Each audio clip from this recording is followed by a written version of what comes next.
Hello friends, this is SP Singh and welcome to smarter everyday. प्यारे दोस्तों, बात करेंगे BEd second semester. According to Kanpur university में second semester exam आपके 28 जुलाई से स्टार्ट है, यानी कि कल आपका पेडागोजी ऑफ फिजिकल साइंस का पेपर है, जिसकी टाइमिंग क्या रहेगी 10:30 से आपका 12 बजे तक पेपर होगा, यानी कि 1.5 घंटे का समय है आपके पास। एंड एग्ज़ाम आपका फुल ऑब्जेक्टिव टाइप होने को है, ठीक है। तो आई होप आपकी तैयारी हो गई होगी। आज हम लोग ये जो शॉर्ट नोट्स हैं फिजिकल साइंस के, इनको फुल रिवाइज करेंगे। इससे पहले एक क्लास हमने कराई थी जिसमें सिर्फ चैप्टर फर्स्ट को डिस्कस किया था। आज की इस क्लास में फुल जो ये आपका कह सकते हैं कोर्स या जो भी सब्जेक्ट है ये फिजिकल साइंस का, इसको फुल कवर करने वाले हैं। अगर आपने पढ़ लिया है तो रिवीजन हो जाएगा और जो नए कॉन्सेप्ट्स होंगे वो आपके क्लियर हो जाएंगे। तो आइए शुरू करते हैं पेडागोजी ऑफ फिजिकल साइंस। देखिए शॉर्ट नोट्स हैं।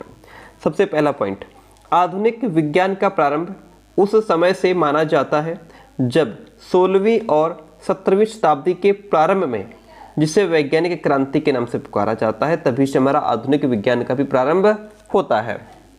नेक्स्ट पॉइंट कहता है कि वैज्ञानिक विधियों को आधुनिक विज्ञान का मूल स्रोत स्वीकारा गया है। क्या वैज्ञानिक विधियों को आधुनिक विज्ञान का मूल स्रोत एक्सेप्ट किया गया है। 19वीं सदी में विज्ञान के काम का संस्थानीकरण और व्यवसायीकरण कर दिया गया।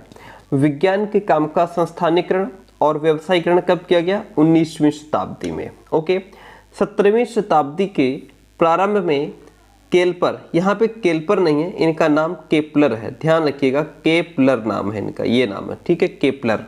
ओके, के आधा पा ला रा, केपलर, ये केपलर हैं। तो 17वीं शताब्दी के प्रारंभ में केपलर ने ग्रहों की गति यानी प्लैनेटरी मोशन का प्रथम मॉडल प्रस्तुत किया था। गैलीलियो को आधुनिक भौतिक विज्ञान का पिता कहा जाता है। आधुनिक भौतिक विज्ञान का पिता किसको कहा जाता है?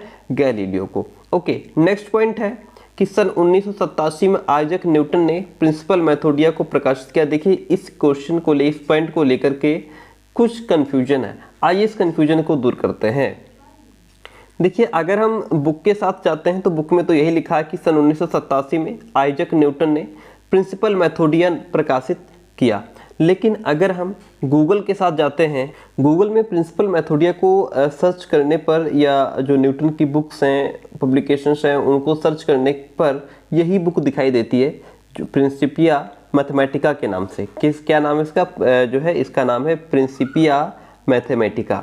ओके, ये बुक दिखाई देती है और इसका जो दिया हुआ है कि इसका फर्स्ट एडिशन आपका 1687 में आया था। कब आया था? 1687 में आया था। एंड ऑथर इसके जो है वो सर आइजैक न्यूटन है और इसका जो ओरिजिनल टाइटल है वो आपका ये टाइटल इसका दिया गया है, फिलोसोफिया नेचुरलिस प्रिंसिपिया मैथमेटिका। लैंग्वेज इसकी न्यू लैटिन है एंड इसका जो पब्लिकेशन डेट है वो आपका 1687 में आपका फर्स्ट एडिशन आया था। 1728 में इसको इंग्लिश में पब्लिश किया गया था। ओके, तो अब आप यहाँ पे याद रखेंगे कि जो इसकी डेट रहेगी वो आपकी 1687 रहेगी।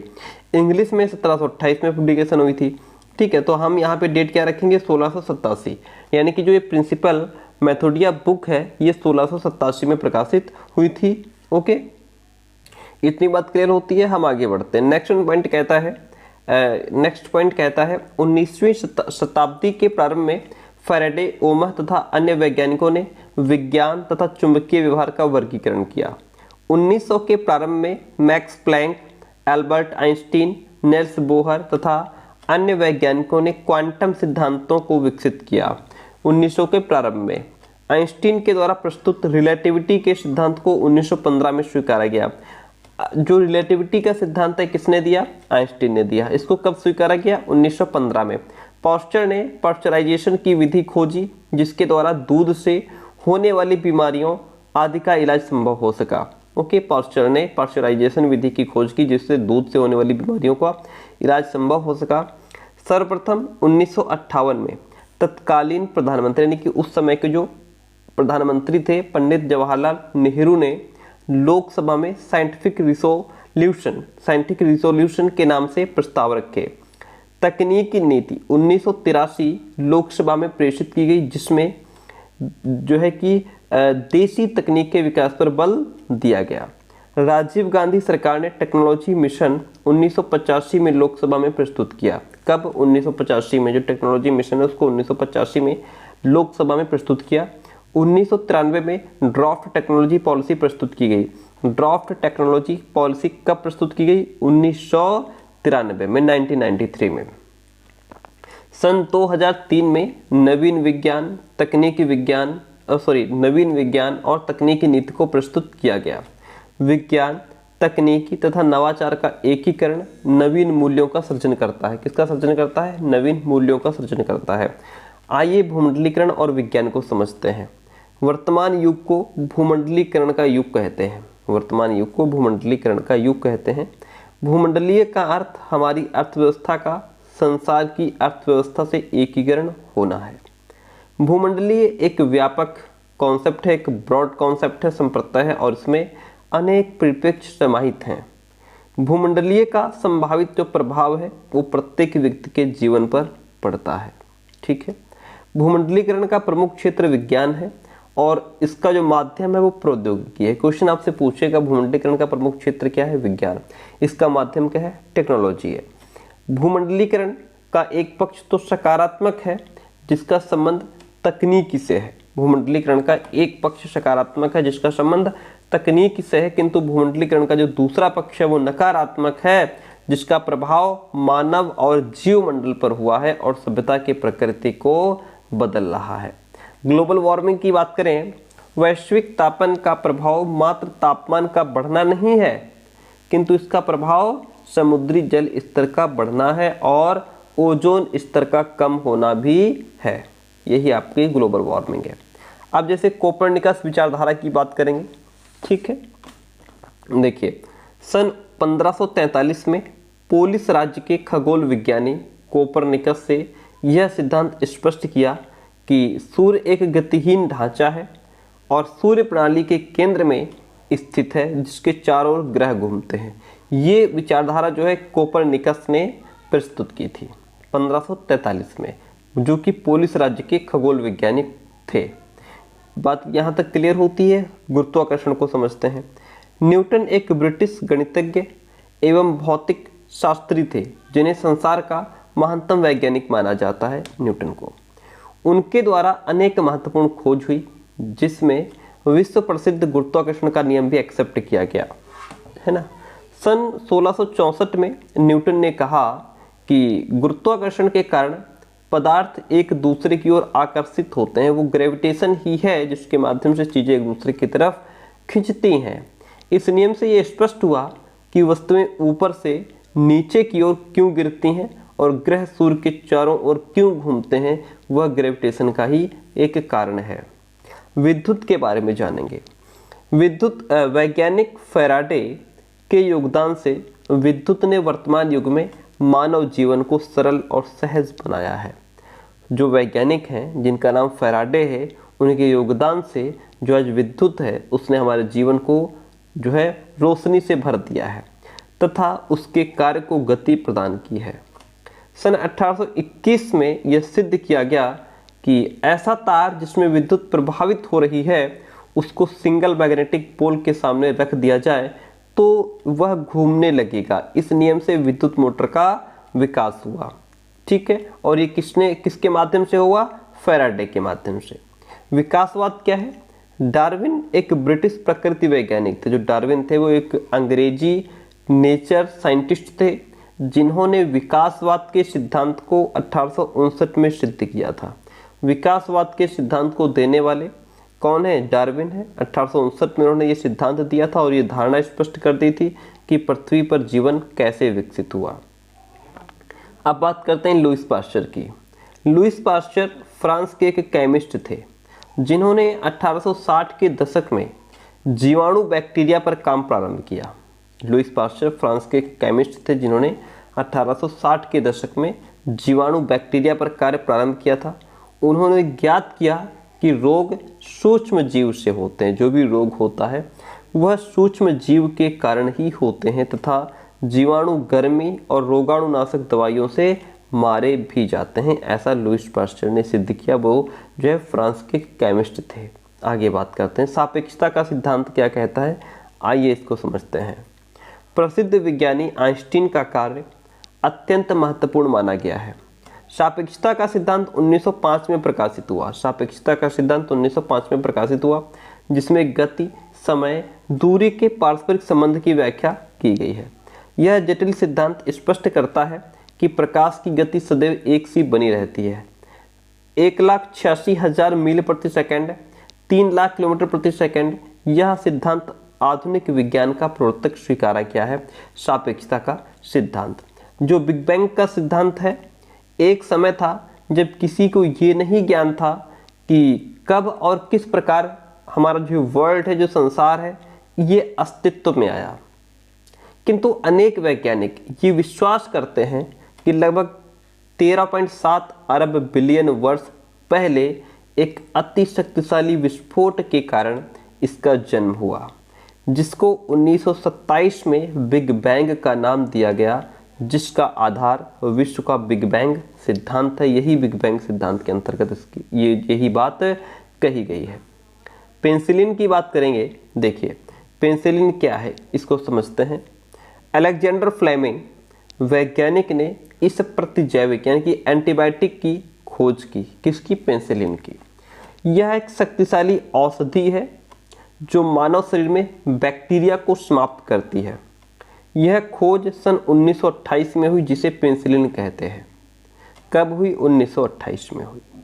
28 फरवरी 1953 को वाटसन और क्रिक नामक वैज्ञानिकों ने जैविक विज्ञान में डीएनए की संरचना की। जैविक विज्ञान में डीएनए की संरचना किसने की? वाटसन और क्रिक ने। कब की? 28 फरवरी 1953 को। पेरियोडिक टेबल 1869 पेरियोडिक कानून पर आधारित है, जिसे रूस के वैज्ञानिकों ने स्पष्ट किया था। पेरियोडिक टेबल को किसने स्पष्ट किया था? रूस के वैज्ञानिकों ने। कब किया था? 1869 में। ओके, आइए एक्सरे को समझते हैं। लॉन्टेजन जर्मनी के भौतिक शास्त्री थे। कौन? लॉन्टेजन, जिन्होंने 1895 में एक्सरे की खोज की। उन्हें सन 1901 में नोबेल पुरस्कार से सम्मानित किया गया, जो भौतिक विज्ञान में प्रथम नोबेल पुरस्कार था। ओके, एक पॉइंट को पकड़ते चलिए, थोड़ा फास्ट चल रहे हैं। 1900 क्योंकि पूरा रिवीजन करना है। 1945 में अमेरिका ने जापान के नागासाकी और हिरोशिमा शहरों पर अणुबम से प्रहार किया। अमेरिका ने कब किया? 1945 में, जिसमें 1000 व्यक्तियों की मृत्यु हो गई थी। HIV व एड्स की बात करते हैं। सन 1983-84 में जो है कि जो एल्यूसी मॉन्टेजिनियर हैं, जो फ्रांस के निवासी थे। ठीक है, इनका नाम क्या कहेंगे? लक मॉन्टेजिनियर, जो फ्रांस के निवासी थे, तथा रॉबर्ट गैलो, जो अमेरिका के निवासी थे। दोनों ने मिलकर के HIV वायरस की खोज की और ये स्पष्ट किया कि HIV एड्स बीमारी का मुख्य कारण यही है। ओके, ये HIV एड्स की जो खोज थी वो फ्रांस के निवासी थे जिन्होंने की थी। आइए आगे बढ़ते हैं।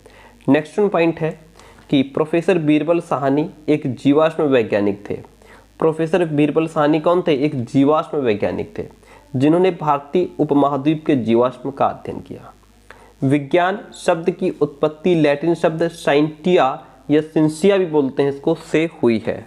ओके, जिसका अर्थ होता है ज्ञान। विज्ञान को एक गतिहीन निश्चित विषय माना गया है। विज्ञान का अर्थ सत्य की खोज करना है। विज्ञान मात्र संसार को देखने का एक सरल दृष्टिकोण है, जिसके मूल में प्रश्न पूछना, संभावित उत्तरों को प्रस्तावित करना और प्रभावशाली ढंग से उनका परीक्षण करना और समस्त प्रमाणों को जांचना ही, जिसमें यह सब कुछ शामिल है। विज्ञान एक मानव रचना है और एक मानव प्रवृत्ति है। इसका आधार कल्पना, क्रिया, चिंतन और सृजनात्मकता है। किसका आधार? विज्ञान का। विज्ञान छात्रों में सकारात्मक अभिवृत्ति, जिज्ञासा, स्वप्रेरणा, नवीन खोज एवं बोध के लिए प्रोत्साहित करती है। कार्ल सेगन का स्टेटमेंट है, विज्ञान तथ्यों के संकलन की तुलना में चिंतन की एक विधि है, ऐसा कार्ल सेगन कहते हैं। यहाँ से आपका चैप्टर 2 शुरू होता है, जिसका नाम भौतिक विज्ञान शिक्षा के उद्देश्य क्या है। स्कूली पाठ्यक्रम में विज्ञान विषय का क्या औचित्य है, देखिए आइए समझते हैं। सन 1957 में 4 अक्टूबर को मानव का चांद पर उतरना भौतिक विज्ञान की एक अद्वितीय उपलब्धि थी। विज्ञान विभिन्न पक्षों पर व्यक्तिक, सामाजिक और आर्थिक पक्ष पर प्रभाव डालती है। ठीक है, क्रियात्मक सूचना अथवा विज्ञान के तथ्य क्या हैं, इनको समझिए। विज्ञान द्वारा छात्रों को पर्यावरण, प्राकृतिक तथ्य, सजीव प्राणी एवं पौधे, मानव शरीर का ज्ञान तथा जैविक भौतिकी, रसायन विज्ञान, अर्थशास्त्र, सामाजिक शास्त्र से सहसंबंध आदि का बोध आवश्यक है और ये विज्ञान के माध्यम से ही हो सकता है। विज्ञान के तथ्य क्या हैं? जैसे वायु में भार होता है और यह स्थान घेरती है। किसकी देन है? किसने बताया? विज्ञान ने बताया। पानी जो है वो 100 डिग्री सेल्सियस सेंटीग्रेड पर ही उबलता है, 100 डिग्री सेंटीग्रेड पर ही उबलता है। किसने बताया? विज्ञान ने बताया। परमाणु में छोटे छोटे कण होते हैं जिन्हें इलेक्ट्रॉन्स, प्रोटॉन्स और न्यूट्रॉन्स कहते हैं। सूर्य पूर्व दिशा में निकलता है। पौधे पर्णहरिण के कारण हरे होते हैं। विटामिन सी की कमी के कारण स्कर्वी रोग होता है। ये सब किसकी देन है? विज्ञान की देन है। क्रियात्मक संप्रत्यय की बात करें तो संप्रत्यय सामान्यीकृत विचार है। कॉन्सेप्ट जो होता है वो सरल से जटिल तक होते हैं और कॉन्सेप्ट्स को डिफाइन किया जा सकता है। कॉन्सेप्ट जो है वो विज्ञान प्रवृत्ति के द्वारा प्राप्त भी किए जाते हैं। उदाहरण के तौर पर अगर समझें तो जैसे कि ऊर्जा का एक स्थान से दूसरे स्थान तक स्थानांतरण हो सकता है ना। परमाणुओं से अणु बनते हैं। कोष डीएनए के बिना कार्य नहीं कर पाते। नाभिक कोष की क्रियाओं को नियंत्रित करती है। सामान्यीकरण एक विचार है जो अनेक विचारों से अथवा तथ्यों से सामान्य विशिष्टताएं दिखाते हैं। जो सामान्यीकरण है ये एक थॉट है, एक विचार है, ओके, जो अनेक विचारों से अथवा जो भी फैक्ट्स हैं उनमें सामान्य विशिष्टताएं प्रकट करते हैं। वैज्ञानिक सामान्यीकरण तथा सिद्धांत तथ्यों से अधिक व्यापक है। वैज्ञानिक सामान्यीकरण और सिद्धांत जो है ये तथ्यों से अधिक व्यापक है, किंतु तथ्यों को मिलाकर के ही सिद्धांत बनता है। अब कुछ और उदाहरण हैं, इनको समझते हैं। देखिए, जैसे कि आपका जो पदार्थ है वो 3 अवस्थाओं में पाया जाता है। पदार्थ आपका 3 अवस्थाओं में पाया जाता है। कौन कौन सा? ठोस, तरल, गैस। ऊष्मा क्या है? ये एक स्थान से दूसरे स्थान तक जाती है। समस्त सजीव अपने जैसा ही प्रजनन करते हैं। एक निर्धारित पर्यावरण में सजीव पदार्थ एक दूसरे पर निर्भर भी करते हैं। एक बालक की उसके माता पिता से दृढ़ समरूपता वंशानुगत के कारण होती है और क्रोमोसोम जो है वो युग्म में होते हैं, जोड़े में होते हैं। ठीक है, ये भी पॉइंट्स उदाहरण के तौर पर भी हैं और ये पॉइंट्स आपको याद भी रखने हैं। यहाँ से रिलेटेड क्वेश्चन बन सकता है आपका। अब देखिए, अमेरिका में 1956 में विद्यालयी भौतिकी पाठ्यक्रम परिवर्तन हेतु physical science study committee project प्रारंभ किया गया। अमेरिका में जो physical science study committee project प्रारंभ किया गया वह कब किया गया? 1956 में किया गया। रूस के द्वारा अंतरिक्ष में स्पुतनिक भेजने पर 4 अक्टूबर 1957 को विज्ञान पाठचर्या कार्यक्रम में गति आई और जैविक विज्ञान, रसायन विज्ञान तथा अन्य अनेक विषयों में पाठ्यक्रम सुधार भी प्रारंभ किए गए थे। विज्ञान सीखने के लिए खोज विधि का प्रयोग आवश्यक है। विज्ञान सीखने के लिए खोज विधि का प्रयोग आवश्यक है, जिससे छात्रों को शुद्ध विज्ञान यानी प्योर साइंस का ज्ञान होना चाहिए। विज्ञान को सदैव परिवर्तनशील ज्ञान का भंडार माना गया, जिसमें नवीन खोज प्रविधियों से आती हैं। इसमें डिसिप्लिनरी अप्रोच का प्रयोग किया जाता है। फिर सन 1983 में 2 पुस्तकें प्रकाशित हुई आपकी। एक पहली पुस्तक का नाम विज्ञान सबके लिए यानी साइंस फॉर ऑल और दूसरी अ नेशन एट रिस्क। इन पुस्तकों में विज्ञान अध्ययन सबके लिए अनिवार्य करने पर बल दिया गया कि सभी को विज्ञान पढ़ना होगा और विज्ञान तथा प्रौद्योगिकी को समाज और संस्कृति का एक अभिन्न अंग भी माना जाएगा। ठीक है, इतनी बात क्लियर हुई। आगे बढ़ते हैं। देखिए, American association of advancement of science ने विज्ञान शिक्षा में सुधार हेतु एक प्रोजेक्ट 2021 प्रारंभ किया। प्रोजेक्ट 2061 जो है वो किसने प्रारंभ किया? American association of advancement of science ने। किसके लिए किया? विज्ञान शिक्षा में सुधार के लिए ये प्रोजेक्ट 2061 शुरू किया गया।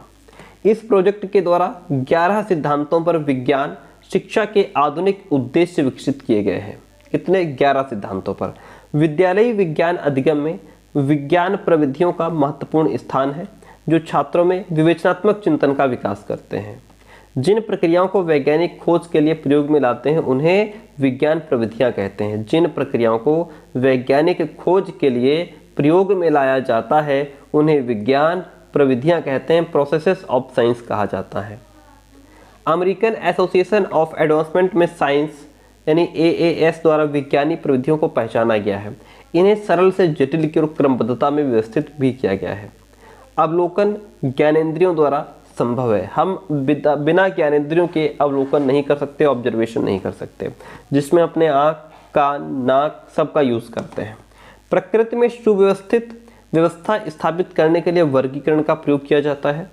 परिणाम निकालना अवलोकन पर आधारित है। जो हम किसी चीज़ का अवलोकन करेंगे, ऑब्जर्वेशन करेंगे, तो हम उसके गुण दोष को निकालेंगे, यानी कि उसके रिजल्ट तक पहुंचेंगे।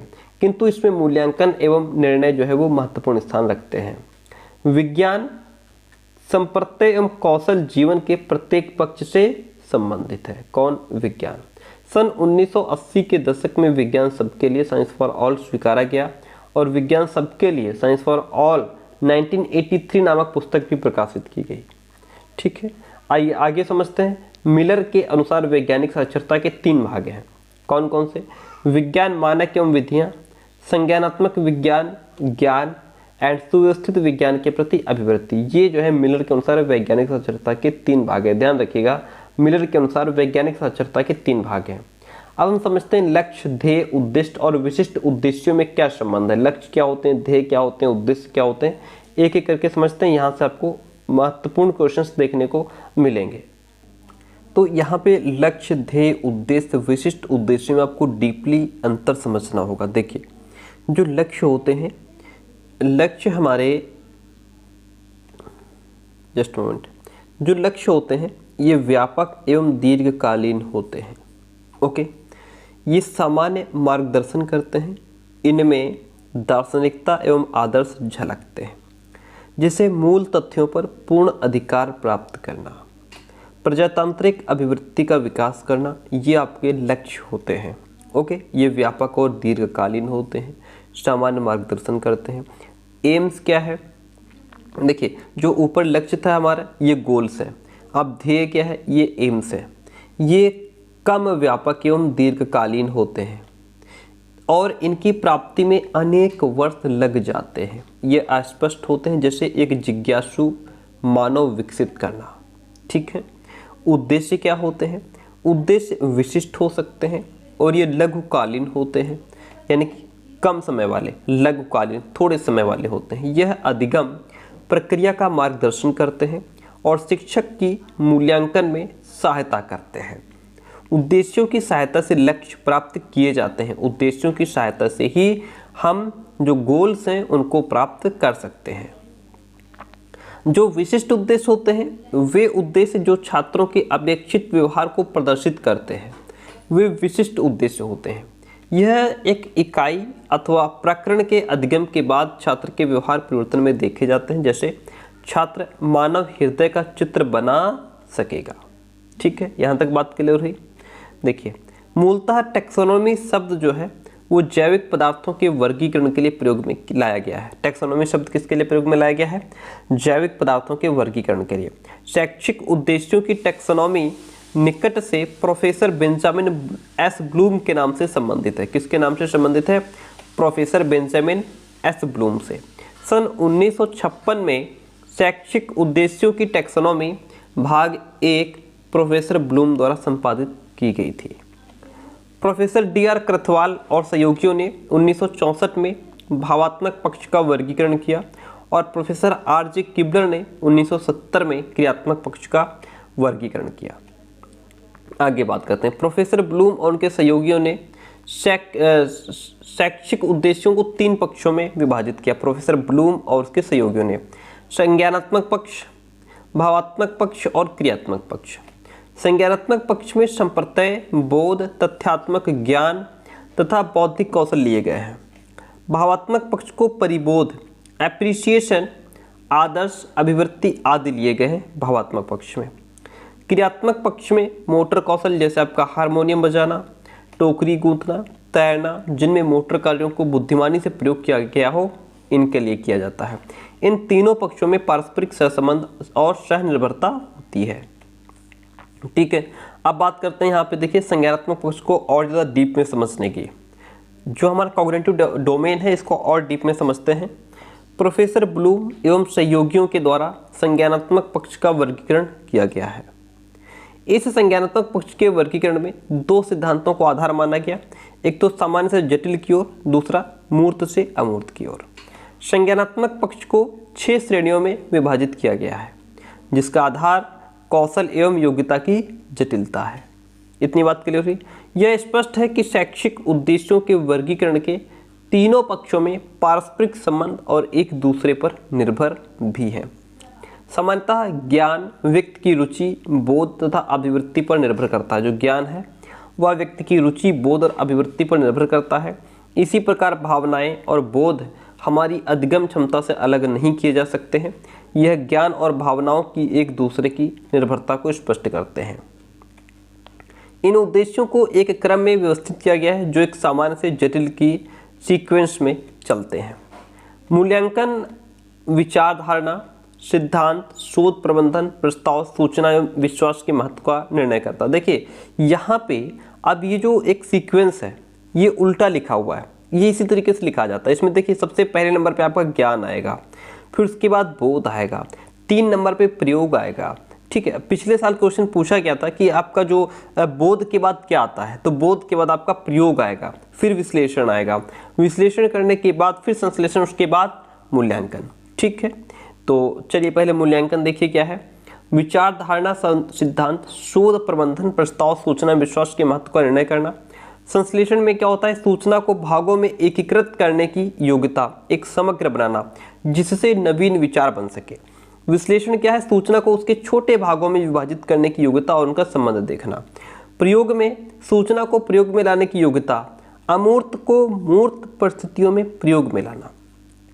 बोध, सूचना को अवबोधन तथा विचारों को प्रयोग में लाने की योग्यता बोध कहलाती है। ज्ञान क्या है, सूचना की सही पहचान, प्रत्यास्मरण ही ज्ञान है। ठीक है, तो पहले नंबर पे आपका ज्ञान आएगा, दूसरे पे बोध आएगा, तीसरे पे प्रयोग आएगा। हो सकता है आपसे पूछ ले चौथे नंबर पे तो आप विश्लेषण, संश्लेषण और फिर मूल्यांकन आता है। ये एक सीक्वेंस चलता है। भावात्मक पक्ष का संबंध व्यक्ति में सजगता आने पर होने वाली आंतरिक वृद्धि से है, जैसे अभिवृत्ति, सिद्धांत, रुचि और मूल्यों आदि। क्रियात्मक पक्ष गति के कारण महत्वपूर्ण माना गया है। गति जीवित रहने के लिए तथा स्वाधीनता के लिए आवश्यक है। क्रियात्मक पक्ष का वर्गीकरण सिम्पसन, दवे, गिलफोर्ड और किबलर आदि ने किया है। किबलर, बार्कर तथा माइल्स का वर्गीकरण बालक के विकास में आवश्यक घटनाओं के क्रम पर आधारित है। अब यहाँ पे मेन चीज आपको याद रखनी है। देखिए आपको बता दें, जैसे अगर पूछ ले ज्ञानात्मक पक्ष का जो है, ज्ञानात्मक पक्ष का वर्गीकरण किसने किया, तो ज्ञानात्मक पक्ष का ब्लूम ने किया था। ज्ञानात्मक पक्ष का जो है वो किसने किया, ज्ञानात्मक पक्ष का वर्गीकरण ब्लूम ने किया। कब किया, 1956 में किया। ठीक है, और उसके बाद फिर आपका भावात्मक पक्ष का किसने किया, तो भावात्मक पक्ष का वर्गीकरण आपके जो है ब्लूम, करथवाल और मसियाने ने किया था, जिसमें करथवाल का नाम मुख्य आता है। ठीक है, और मसियाने भी इसके साथ जुड़े हुए हैं। ये आपका 1964 में किया गया था। भावात्मक पक्ष का वर्गीकरण 1964 में किया गया। फिर आता है क्रियात्मक पक्ष का वर्गीकरण किसने किया, क्रियात्मक पक्ष का वर्गीकरण सिम्पसन ने किया था 1969 में, 1969 में। ठीक है, इस बात को आप ध्यान में रखेंगे। ये 3 चीजें ज्यादा इंपॉर्टेंट है। आगे बढ़ते हैं। शैक्षिक उद्देश्य वह व्यापक लक्ष्य है जो राष्ट्र अपनी शिक्षा प्रणाली तथा विद्यालयों द्वारा प्राप्त करते हैं। टेक्सोनॉमी शब्द का प्रयोग सजीव के वर्गीकरण के लिए किया गया है और शिक्षा में शैक्षिक उद्देश्यों के सामान्य अथवा विशिष्ट वर्गीकरण के लिए किया गया है। शैक्षिक उद्देश्यों की टेक्सोनॉमी प्रोफेसर BS ब्लूम के बहुचर्चित प्रयास संज्ञानात्मक पक्ष के वर्गीकरण से जुड़ा हुआ है। शैक्षिक उद्देश्यों को 3 पक्षों में विभाजित किया जाता है, संज्ञानात्मक, भावात्मक और क्रियात्मक। सामान्यतः संज्ञानात्मक पक्ष ज्ञान तथा बौद्धिक योग्यताओं से संबंधित है। इस पक्ष में 6 श्रेणियां हैं, जैसे ज्ञान, बोध, ज्ञान उपयोग, विश्लेषण, संश्लेषण, मूल्यांकन। यह वर्गीकरण सरल से जटिल की ओर और मूर्त से अमूर्त की ओर के सिद्धांतों पर विकसित किया गया है। नेक्स्ट पॉइंट है हमारा भावात्मक पक्ष। भावात्मक पक्ष उन शैक्षिक उद्देश्यों को प्रतिपादित करता है जो रुचि, अभिवृत्ति, मूल्यों में होने वाले परिवर्तनों का वर्णन करते हैं। इस पक्ष का वर्गीकरण भावनाओं के विकास को व्यक्तित्व में समाविष्ट करने की अवस्था के सिद्धांत पर आधारित है। जब समाविष्टि प्रक्रिया पूर्ण हो जाती है तो व्यक्ति रुचि, अभिवृत्ति और मूल्यों में हुए परिवर्तन को अपना समझता है और उन्हें जीवन आधार बना लेता है। भावात्मक पक्ष 5 श्रेणियों में विभाजित है। ध्यान रखिएगा, भावात्मक पक्ष कितने श्रेणियों में विभाजित है? भावात्मक पक्ष 5 श्रेणियों में विभाजित है, जैसे ग्रहण करना, अनुक्रिया करना, मूल्यांकन करना, संगठन और चारित्रीकरण। फिर आता है आपका क्रियात्मक पक्ष। देखिए, सजीव में गति, योग्यताओं तथा दक्षता के समन्वय से जुड़ा हुआ है। इस पक्ष को 4 श्रेणियों में विभाजित किया गया है। जो क्रियात्मक पक्ष है इसको 4 श्रेणियों में विभाजित किया गया है। समस्त शारीरिक भागों की गति, उत्तम समन्वय गति, अशाब्दिक संचार व्यवहार और शाब्दिक व्यवहार, ये इसके 4 श्रेणियां हैं। बात क्लियर हुई? आगे बढ़ते हैं। डिसिको एवं क्रोफोर्ड ने स्पष्ट किया है कि शिक्षक और छात्रों के उद्देश्य अनुदेशनात्मक उद्देश्य कहे जाते हैं। किसने स्पष्ट किया है? डिसिको एवं क्रोफोर्ड ने। इन उद्देश्यों का मुख्य कार्य शिक्षक को शिक्षण के लिए तथा छात्रों को अधिगम के लिए मार्गदर्शन करना है। रॉबर्ट मेगर तथा अन्य लेखकों ने अनुदेशनात्मक उद्देश्यों को विशिष्ट उद्देश्य कहा है। किसने अनुदेशनात्मक उद्देश्यों को विशिष्ट उद्देश्य कहा है? रॉबर्ट मेगर ने। अनुदेशनात्मक प्रत्येक पाठ योजना के अनिवार्य भाग हैं। जो अनुदेशनात्मक है वह प्रत्येक पाठ का एक अनिवार्य भाग होता है। ये उद्देश्य अनुदेशन के केंद्र है और ये जो उद्देश्य है वो अनुदेशन के केंद्र होते हैं और स्पष्ट करते हैं कि पाठ इकाई के अध्ययन के पश्चात छात्र क्या जान सकेंगे अथवा कर सकेंगे। ठीक है। शैक्षिक उद्देश्यों को निश्चित एवं सुस्पष्ट बनाने के लिए उन्हें व्यवहारिक उद्देश्यों में लिखना चाहिए। एक प्रभावी अनुदेशनात्मक विशिष्ट होना चाहिए। इसमें विशिष्ट शब्द सामान्य शब्द से भिन्न होता है। यह विशिष्ट शब्द क्रियासूचक छात्र के अंतिम व्यवहार को भी दर्शाता है। बंस के अनुसार अगर बात करें तो अनुदेशनात्मक उद्देश्य वो उद्देश्य है जो अधिगम द्वारा छात्रों के विकसित होने वाले ज्ञान, कौशल, अभिवृद्धि को दर्शाता है और उनका मौखिक वर्णन मात्र ही व्यवहारिक उद्देश्य कहलाता है, ऐसा बर्न्स कहते हैं। अनुदेशनात्मक उद्देश्यों के लेखन हेतु क्रियासूचक शब्द एक्शन वर्ब का प्रयोग प्रमुख है, जिससे छात्र का अपेक्षित अंतिम व्यवहार देखा जा सकता है।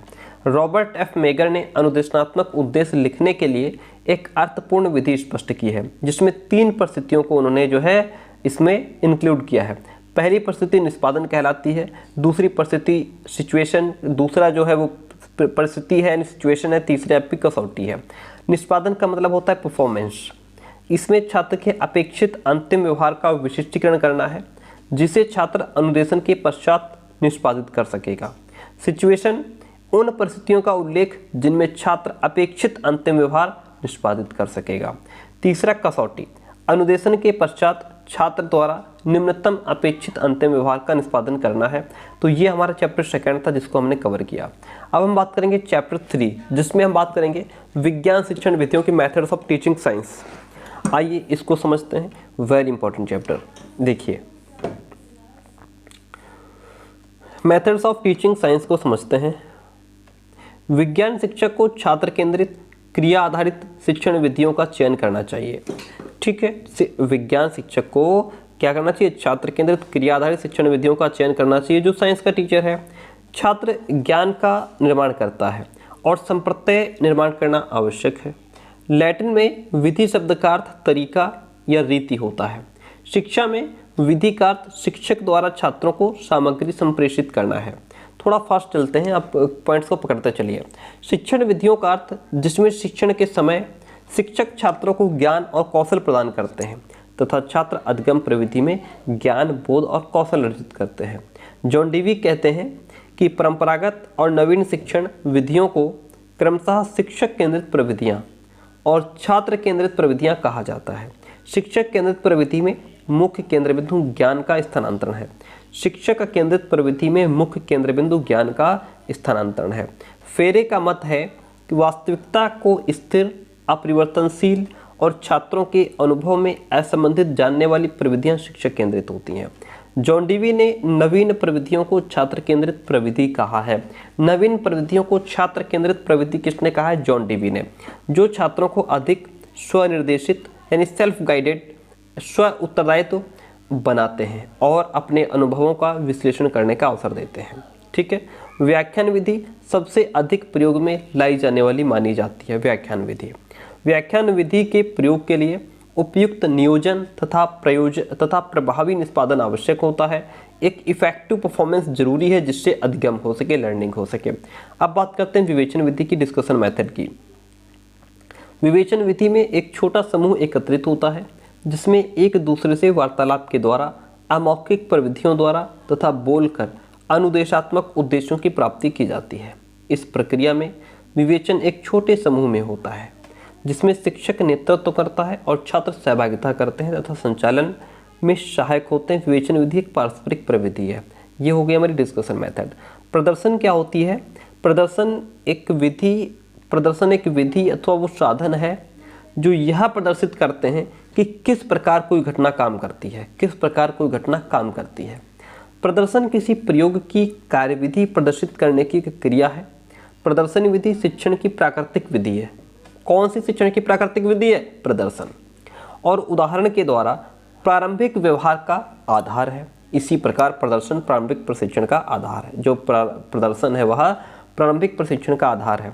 उदाहरण के तौर पर जब जैविकी विज्ञान शिक्षक जो बायोलॉजी का टीचर है वो मानव हृदय का मॉडल प्रदर्शित कर रहा है तो वह मानव हृदय की संरचना स्पष्ट कर रहा है। ठीक है, ये प्रदर्शन मॉडल हो, यानी कि जब हम चीज़ों को बच्चों के सामने दिखाते हैं। बात करते हैं ह्यूरिस्टिक विधि की। Meaning of heuristic method. Heuristic विधि कोई नवीन विधि नहीं है। इस प्रकार की विधि का प्रयोग सदैव होता रहता है जिसमें छात्र एक खोजकर्ता के रूप में अधिगम करता है। उसके स्वयं की खोज को प्रोत्साहित करना है। ग्रीक भाषा में ह्यूरिस्टिक्स का अर्थ खोज अथवा अन्वेषण है और इस विधि का उद्देश्य छात्र को खोजकर्ता के रूप में रखना है। इस विधि का उद्देश्य क्या है? जो है छात्र को खोजकर्ता के रूप में। यह विधि प्रोफेसर आर्मस्ट्रांग द्वारा प्रतिपादित की गई है। ह्यूरिस्टिक जो विधि है वो प्रोफेसर आर्मस्ट्रांग ने दी गई है जिसमें बालक को खोजकर्ता के रूप में देखा जाता है। उन्होंने ह्यूरिस्टिक विधि को संत टंडस्टन महाविद्यालय में प्रयोग में लिया था आर्मस्ट्रांग ने, तथा छात्र की उत्सुकता एवं रुचि पर बल देते हुए ज्ञान अर्जित करने पर बल दिया था। अब बात करते हैं प्रोजेक्ट मेथड की, प्रोजेक्ट विधि की। इसको समझते हैं। सामान्यतः प्रोजेक्ट विधि को W.H. किलपैट्रिक के नाम से जोड़ा जाता है जिन्होंने 1918 में द प्रोजेक्ट मेथड शोध पत्र प्रकाशित किया था। इस पत्र में उन्होंने अर्थपूर्ण क्रिया, समस्या समाधान क्रिया करते हुए छात्र की आवश्यकता एवं रुचि, अधिगम और आचरण पर बल दिया है। किलपैट्रिक मुख्यतः जॉन डेवी की समस्या समाधान विधि से प्रभावित थे। ठीक है, अब बात करते हैं खोज विधि अथवा अन्वेषण विधि की। राष्ट्रीय शिक्षा नीति 1986 ने समर्थन किया है कि छात्र केंद्रित क्रिया आधारित अधिगम प्रविधि आवश्यक है जिसमें छात्र शिक्षा का केंद्र है। सन 1970 में BSCS बायोलॉजी टीचर्स हैंडबुक में इन्विटेशंस टू इंक्वायरी में खोज आधारित प्रयोग प्रस्तुत किए गए हैं जिसमें छात्र प्रयोग करने का प्रयास करते हैं अथवा कोई क्रिया करते हैं जिसमें वह सक्रिय भाग लेकर सीखते हैं अथवा प्रयोगशाला में सुव्यवस्थित क्रमबद्ध काम करते हैं। वास एवं ब्राउन ने लिखा है कि विज्ञान को अन्वेषण के रूप में प्रयोगशाला में पाया जाता है। विज्ञान को अन्वेषण के रूप में प्रयोगशाला में पाया जाता है। सुकरात ने खोज विधि को प्रश्न पूछकर प्रयोग में लाने के लिए बल दिया था। रूसो ने खोज विधि को व्यवहारिक समस्याओं का हल करके सीखने पर बल दिया है। जॉन डीवी ने अनुभव द्वारा सहभागिता पर बल दिया है। जॉन डीवी की पुस्तक का नाम जो है वह हाउ वी थिंक है। जॉन डीवी की पुस्तक का नाम हाउ वी थिंक है। खोज विधि में छात्र सक्रिय सहभागिता में स्वयं की योजना में पहल करता है और प्रयोग करता है। खोज का अर्थ होता है खोज करना, पता लगाना अथवा उघारना। इसी प्रकार अन्वेषण का अर्थ है ढूंढ निकालना या फिर जांचना। अब बात करते हैं समस्या समाधान विधि की। थॉमस रिस्क के अनुसार समस्या समाधान का अर्थ है किसी कठिनाई तथा जटिलता पर एक नियोजित प्रयास जिससे उस समस्या का हल प्राप्त हो सके। इसमें विवेचनात्मक चिंतन सम्मिलित है। इसका प्रयोग जॉन डीवी के विवेचनात्मक चिंतन पर आधारित है जिसमें कुछ सोपानों को आधार बना करके समस्या का हल प्राप्त किया जाता है। इतनी बात क्लियर हुई। अब बात करते हैं निर्मितवादी विज्ञान शिक्षण विधियों की। निर्मितवाद से भी रिलेटेड क्वेश्चन आपसे पूछा जा सकता है। आइए फिर इसके बाद शिक्षण प्रतिमान को समझेंगे, मॉडल को समझेंगे। देखिए, निर्मितवाद अधिगम का दर्शन है। यह ज्ञान मीमांसा भी है जिसमें विषय वस्तु की प्रकृति का अध्ययन किया जाता है। निर्मितवाद अधिगम के अनुसार प्रत्येक व्यक्ति अनुभवों पर चिंतन करके उस संसार के बोध का निर्माण करते हैं जिसमें वो रह रहे हैं। निर्मितवाद जो अधिगम है उसके हिसाब से प्रत्येक व्यक्ति अनुभवों पर चिंतन करके उस संसार के बोध का निर्माण करता है जिसमें वो रह रहे हैं और क्रमशः संप्रत्यात्मक परिवर्तन होते रहते हैं। निर्मितवाद एक अधिगम की प्रविधि है। निर्मितवाद क्या है? एक अधिगम की प्रविधि है जिसमें छात्र सक्रिय रह करके बाहरी वातावरण से अनुभवों द्वारा अर्थ ग्रहण करते हैं और इस अर्थ ग्रहण करने को सीखना भी कहते हैं। निर्मितवाद अधिगम के सिद्धांत हैं। यह जानने के भी सिद्धांत हैं। एक ज्ञान मीमांसा का ये संप्रदाय है। शिक्षण प्रतिमान को समझते हैं। शिक्षण प्रतिमान वे निर्देशात्मक रणनीतियों का अभिकथन है जिनके द्वारा किसी विशिष्ट शिक्षण उपादेय की प्राप्ति होती है। पॉल ईगन एवं अन्य ने यह बात कही है। जोवसी और बेल ने शिक्षण प्रतिमान के 3 अर्थ प्रस्तुत किए हैं। जोवसी और बेल ने शिक्षण प्रतिमान के कितने अर्थ प्रस्तुत किए हैं? 3 अर्थ प्रस्तुत किए हैं। पहला है शिक्षण प्रतिमान अनुदेशात्मक अभिकल्प यानी कि डिजाइन है। वे किसी विशिष्ट वातावरण परिस्थिति की प्रवृत्ति का वर्णन करते हैं जिससे छात्रों में विशिष्ट व्यवहार परिवर्तित हो सकें। शिक्षण प्रतिमान शिक्षक की क्रियाओं का वह पैटर्न अथवा नियोजन है जिनके द्वारा किसी पाठचर्या अथवा सहायक शिक्षण सामग्री को उसी के अनुसार प्रयोग में लाया जा सकेगा। एक शिक्षण प्रतिमान शैक्षिक क्रियाओं के डिजाइन के लिए अथवा वातावरण जनित करने के लिए मार्गदर्शन का एक नियम भी है। एच.सी. वेल्ड के अनुसार शिक्षण प्रतिमान किसी एक प्रकार के व्यवहार क्रिया का डिजाइन है जो किसी कार्य पर बना हुआ है। ठीक है, ये हमने शिक्षण प्रतिमान को समझा। भौतिक विज्ञान शिक्षण में संप्रत्यय प्राप्ति प्रतिमान यानी कि कॉन्सेप्ट अटेनमेंट मॉडल तथा खोज प्रतिमान का प्रयोग किया गया है। ध्यान रखिएगा, भौतिक विज्ञान शिक्षण में जो है संप्रत्यय प्राप्ति प्रतिमान, कॉन्सेप्ट अटेनमेंट मॉडल और खोज प्रतिमान, इंक्वायरी मॉडल का प्रयोग किया गया है। संप्रत्यय प्राप्ति प्रतिमान का विकास प्रोफेसर जे.ए. ब्रूनर, जे. गुडराफ तथा जॉर्ज ऑस्टिन द्वारा 1956 में किया गया था जिसका आधार मानव में चिंतन प्रविधि था। ठीक है, एक एक पॉइंट बहुत कीमती पॉइंट है। अब इसके बाद चैप्टर 4 आता है हमारा पाठ्य सहगामी एवं अनौपचारिक उपागम की बात करेंगे इसमें हम। ओके, कई क्वेश्चंस आपको यहाँ से देखने को मिलेंगे, पूरा पेपर ही आपको यहाँ से देखने को मिलेगा। आइए बात करते हैं चैप्टर नंबर 4 की। देखिए, विज्ञान शिक्षण की समृद्धिकरण के लिए उसके वर्णनात्मक पक्ष के स्थान पर सक्रिय पक्ष का विकास आवश्यक है जिससे छात्रों में विवेचनात्मक चिंतन, क्रिटिकल थिंकिंग संभव हो सके। इस क्रम में विज्ञान को इंटीग्रेटेड साइंस के रूप में लिया गया है। इंटीग्रेटेड यानी कि समन्वित रूप में, एकीकृत रूप में विज्ञान और समाज के अंतर संबंध का बोध हो, प्रायोगिक कार्य केंद्र बिंदु हो, स्वामित्व अधिगम पर बल दिया जाए तथा छात्र सृजनात्मक विकास की ओर अग्रसर हो। ठीक है, आगे बढ़ते हैं। इंटीग्रेटेड साइंस वे प्रवृत्तियाँ हैं जिसमें विज्ञान के कॉन्सेप्ट और जो उसके प्रिंसिपल्स हैं इस प्रकार प्रेषित किए जाते हैं जिनसे वैज्ञानिक चिंतन की मूलभूत एकता बनी रहे और विभिन्न विज्ञान क्षेत्रों की सुस्पष्टता, डिस्टिंक्टिवनेस पर पड़ने वाले अनावश्यक दबाव को दूर रखा जा सके। विज्ञान के नवीन ज्ञान की प्राप्ति के लिए प्रविधियों का प्रयोग किया जाता है। समस्त विज्ञान विषयों में प्रविधियाँ होती हैं जैसे अवलोकन, प्रश्न पूछना, मापन, परिकल्पना बनाना, निष्कर्ष निकालना, व्याख्या करना आदि। इसलिए विज्ञान को इंटीग्रेटेड साइंस के रूप में स्वीकारने का दूसरा आधार क्या है? प्रविधियां हैं। विज्ञान को इंटीग्रेटेड साइंस के रूप में स्वीकार करने का दूसरा आधार प्रविधियां हैं। विज्ञान शिक्षण में विज्ञान प्रविधियों और वैयक्तिक प्रोजेक्ट कार्य के कारण प्रयोगशाला कार्य पर अधिक बल दिया जा रहा है। प्रयोगशाला में छात्रों को वह प्रयोग करने का अवसर मिलता है जिनको उन्होंने सैद्धांतिक रूप से पुस्तकों में पढ़ा हो। विज्ञान में क्षेत्र भ्रमण, कक्षा के बाहर वे क्रियाएं हैं जहां छात्र अवलोकन करते हैं, प्रयोग करते हैं, खोज करते हैं और प्राकृतिक घटनाओं की व्याख्या करते हैं। यह हमारा विज्ञान के क्षेत्र में भ्रमण है। प्रोफेसर हार्ड के अनुसार क्षेत्र भ्रमण छात्रों को सामाजिक परिप्रेक्ष्य में अधिगम के अवसर देता है। प्रोफेसर हार्ड के अनुसार क्षेत्र भ्रमण छात्रों को विज्ञान को प्रायोगिक व्यवहारिक देखने का अवसर देता है। वर्तमान में श्रेणीकृत पाठ्यपुस्तकें निर्धारित की जाती हैं। वर्तमान में श्रेणीकृत पाठ्यपुस्तकें निर्धारित की जाती हैं जो कक्षा की निर्धारित पाठचर्या की आवश्यकता की पूर्ति करती हैं। एक पाठ्यपुस्तक निर्धारित पाठचर्या का किसी एक कक्षा के लिए विस्तारित स्वरूप है तथा ज्ञान को एक चयनित और व्यवस्थित ढंग से प्रस्तुत करती है। वर्तमान में विज्ञान पाठ्यपुस्तकें संसाधन सामग्री हैं जिनसे आवश्यक सूचना उपलब्ध होती है और प्रयोग करने के लिए मार्गदर्शन भी मिलता है। यहाँ तक बात करें रोहित। अब हम समझते हैं सृजनात्मकता क्या है, मीनिंग ऑफ क्रिएटिविटी। सृजनात्मकता जिसको इंग्लिश में क्रिएटिविटी कहते हैं, है ना। पॉल टॉरेंस कहते हैं कि सृजनात्मकता चिंतन की वह प्रविधि है जिसमें रिक्त अथवा लुप्त तत्वों की पहचान करना, उनके लुप्त यानी कि जो तत्व आपके अंदर है उनकी पहचान करना, उनके लिए विचार अथवा परिकल्पना बनाना और परिणाम संप्रेषण संभवतः परिकल्पनाओं को रूपांतरित करना अथवा पुनः कथन करना, ये सभी कुछ इसमें सम्मिलित है। ऐसा स्वीकारा गया है कि सृजनात्मकता में व्यक्ति मूल चिंतन करता है और एक नवीन रचना बनाता है। सृजनात्मक चिंतन में व्यक्ति में उत्तम मानसिक कार्य होता है जिसमें नवीन अर्थपूर्ण सृजन हो सके, कुछ नया क्रिएट हो सके।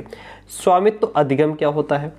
यह विधि छात्रों को दीर्घ समय के व्यक्तिगत अध्ययन में समृद्धि लाती है। दीर्घ समय के व्यक्तिगत अध्ययन में समृद्धि लाती है। इसमें छात्र मूल दक्षताएं अर्जित करता है जो जीवन पर्यंत उसके अधिगम में सहायक होती हैं। यह भी एक्सेप्ट किया गया है कि स्वामित्व अधिगम वैयक्तिक अनुदेशात्मक संप्रत्यय है जो छात्रों को लगातार उत्तम तीव्र गति से तथा स्वविश्वास से सीखने को संभव बनाता है। मूल्य शिक्षा क्या है? वैल्यू एजुकेशन की बात करें तो भारतीय संस्कृति एवं भारतीय दर्शन मूल्यों के आधार हैं और सदियों से सत्यम शिवम सुंदरम जैसे मूल्यों को वैयक्तिक एवं सामाजिक जीवन में महत्वपूर्ण माना गया है। उपनिषद आदि ग्रंथों में वसुधैव कुटुंबकम जैसे मूल्यों को स्वीकारा है। भारतीय स्वतंत्रता संग्राम में शांति जैसे मूल्यों को स्वतंत्रता का आधार स्वीकारा है और गांधी जी ने न बुरा कहो, न बुरा सुनो, न बुरा देखो जैसे शाश्वत मूल्यों को अपनाने पर बल दिया है। मूल्य स्वयं, पर्यावरण, समाज के लिए एक सद्गुण चिंतन के घोतक रहे हैं जिनमें अच्छाइयाँ, विवेक और आत्मज्ञान निहित है। ये विश्वास, संवेदनशीलता, मानव के लिए प्रेम, न्याय, सत्य और आत्मानुभूति दर्शाते हैं। मूल्यों की शिक्षा एक भावना है, एक अभिवृत्ति है। यह विवेचनात्मक खोज प्रविधि है। बालक का समाजीकरण, संस्कृति संक्रमण एवं नागरिकता संप्रत्यय छात्रों की नैतिकता एवं मूल्यों में निहित है, समाहित है। इसके बाद बात करते हैं चैप्टर 5 की, शिक्षण नियोजन, प्लानिंग फॉर टीचिंग। देखिए यूनिट प्लानिंग को समझिए, ये क्या है? एक शिक्षक समस्त पाठ्यक्रम अथवा एक इकाई अथवा एक पाठ के लिए नियोजन कर सकता है, प्लान बना सकता है। इकाई अध्ययन के लिए इकाई नियोजन किया जाता है। पूरी यूनिट को पढ़ाने के लिए उसका यूनिट जो है प्लान किया जाता है जिसमें समस्त अनुदेशात्मक क्रियाओं का समायोजन होता है और इनका प्रयोग शिक्षक द्वारा शिक्षण में किया जाता है। एक इकाई नियोजन अनुदेशात्मक क्रिया को आयोजित करती है। यह सुनिश्चित कर देती है कि अनुदेशन अर्थपूर्ण होगा और उसको तार्किक एवं प्रभावी ढंग से प्रस्तुत भी किया जाएगा। इकाई योजना का अर्थ क्या है? चलिए इसको समझते हैं। इकाई योजना का अर्थ क्या है?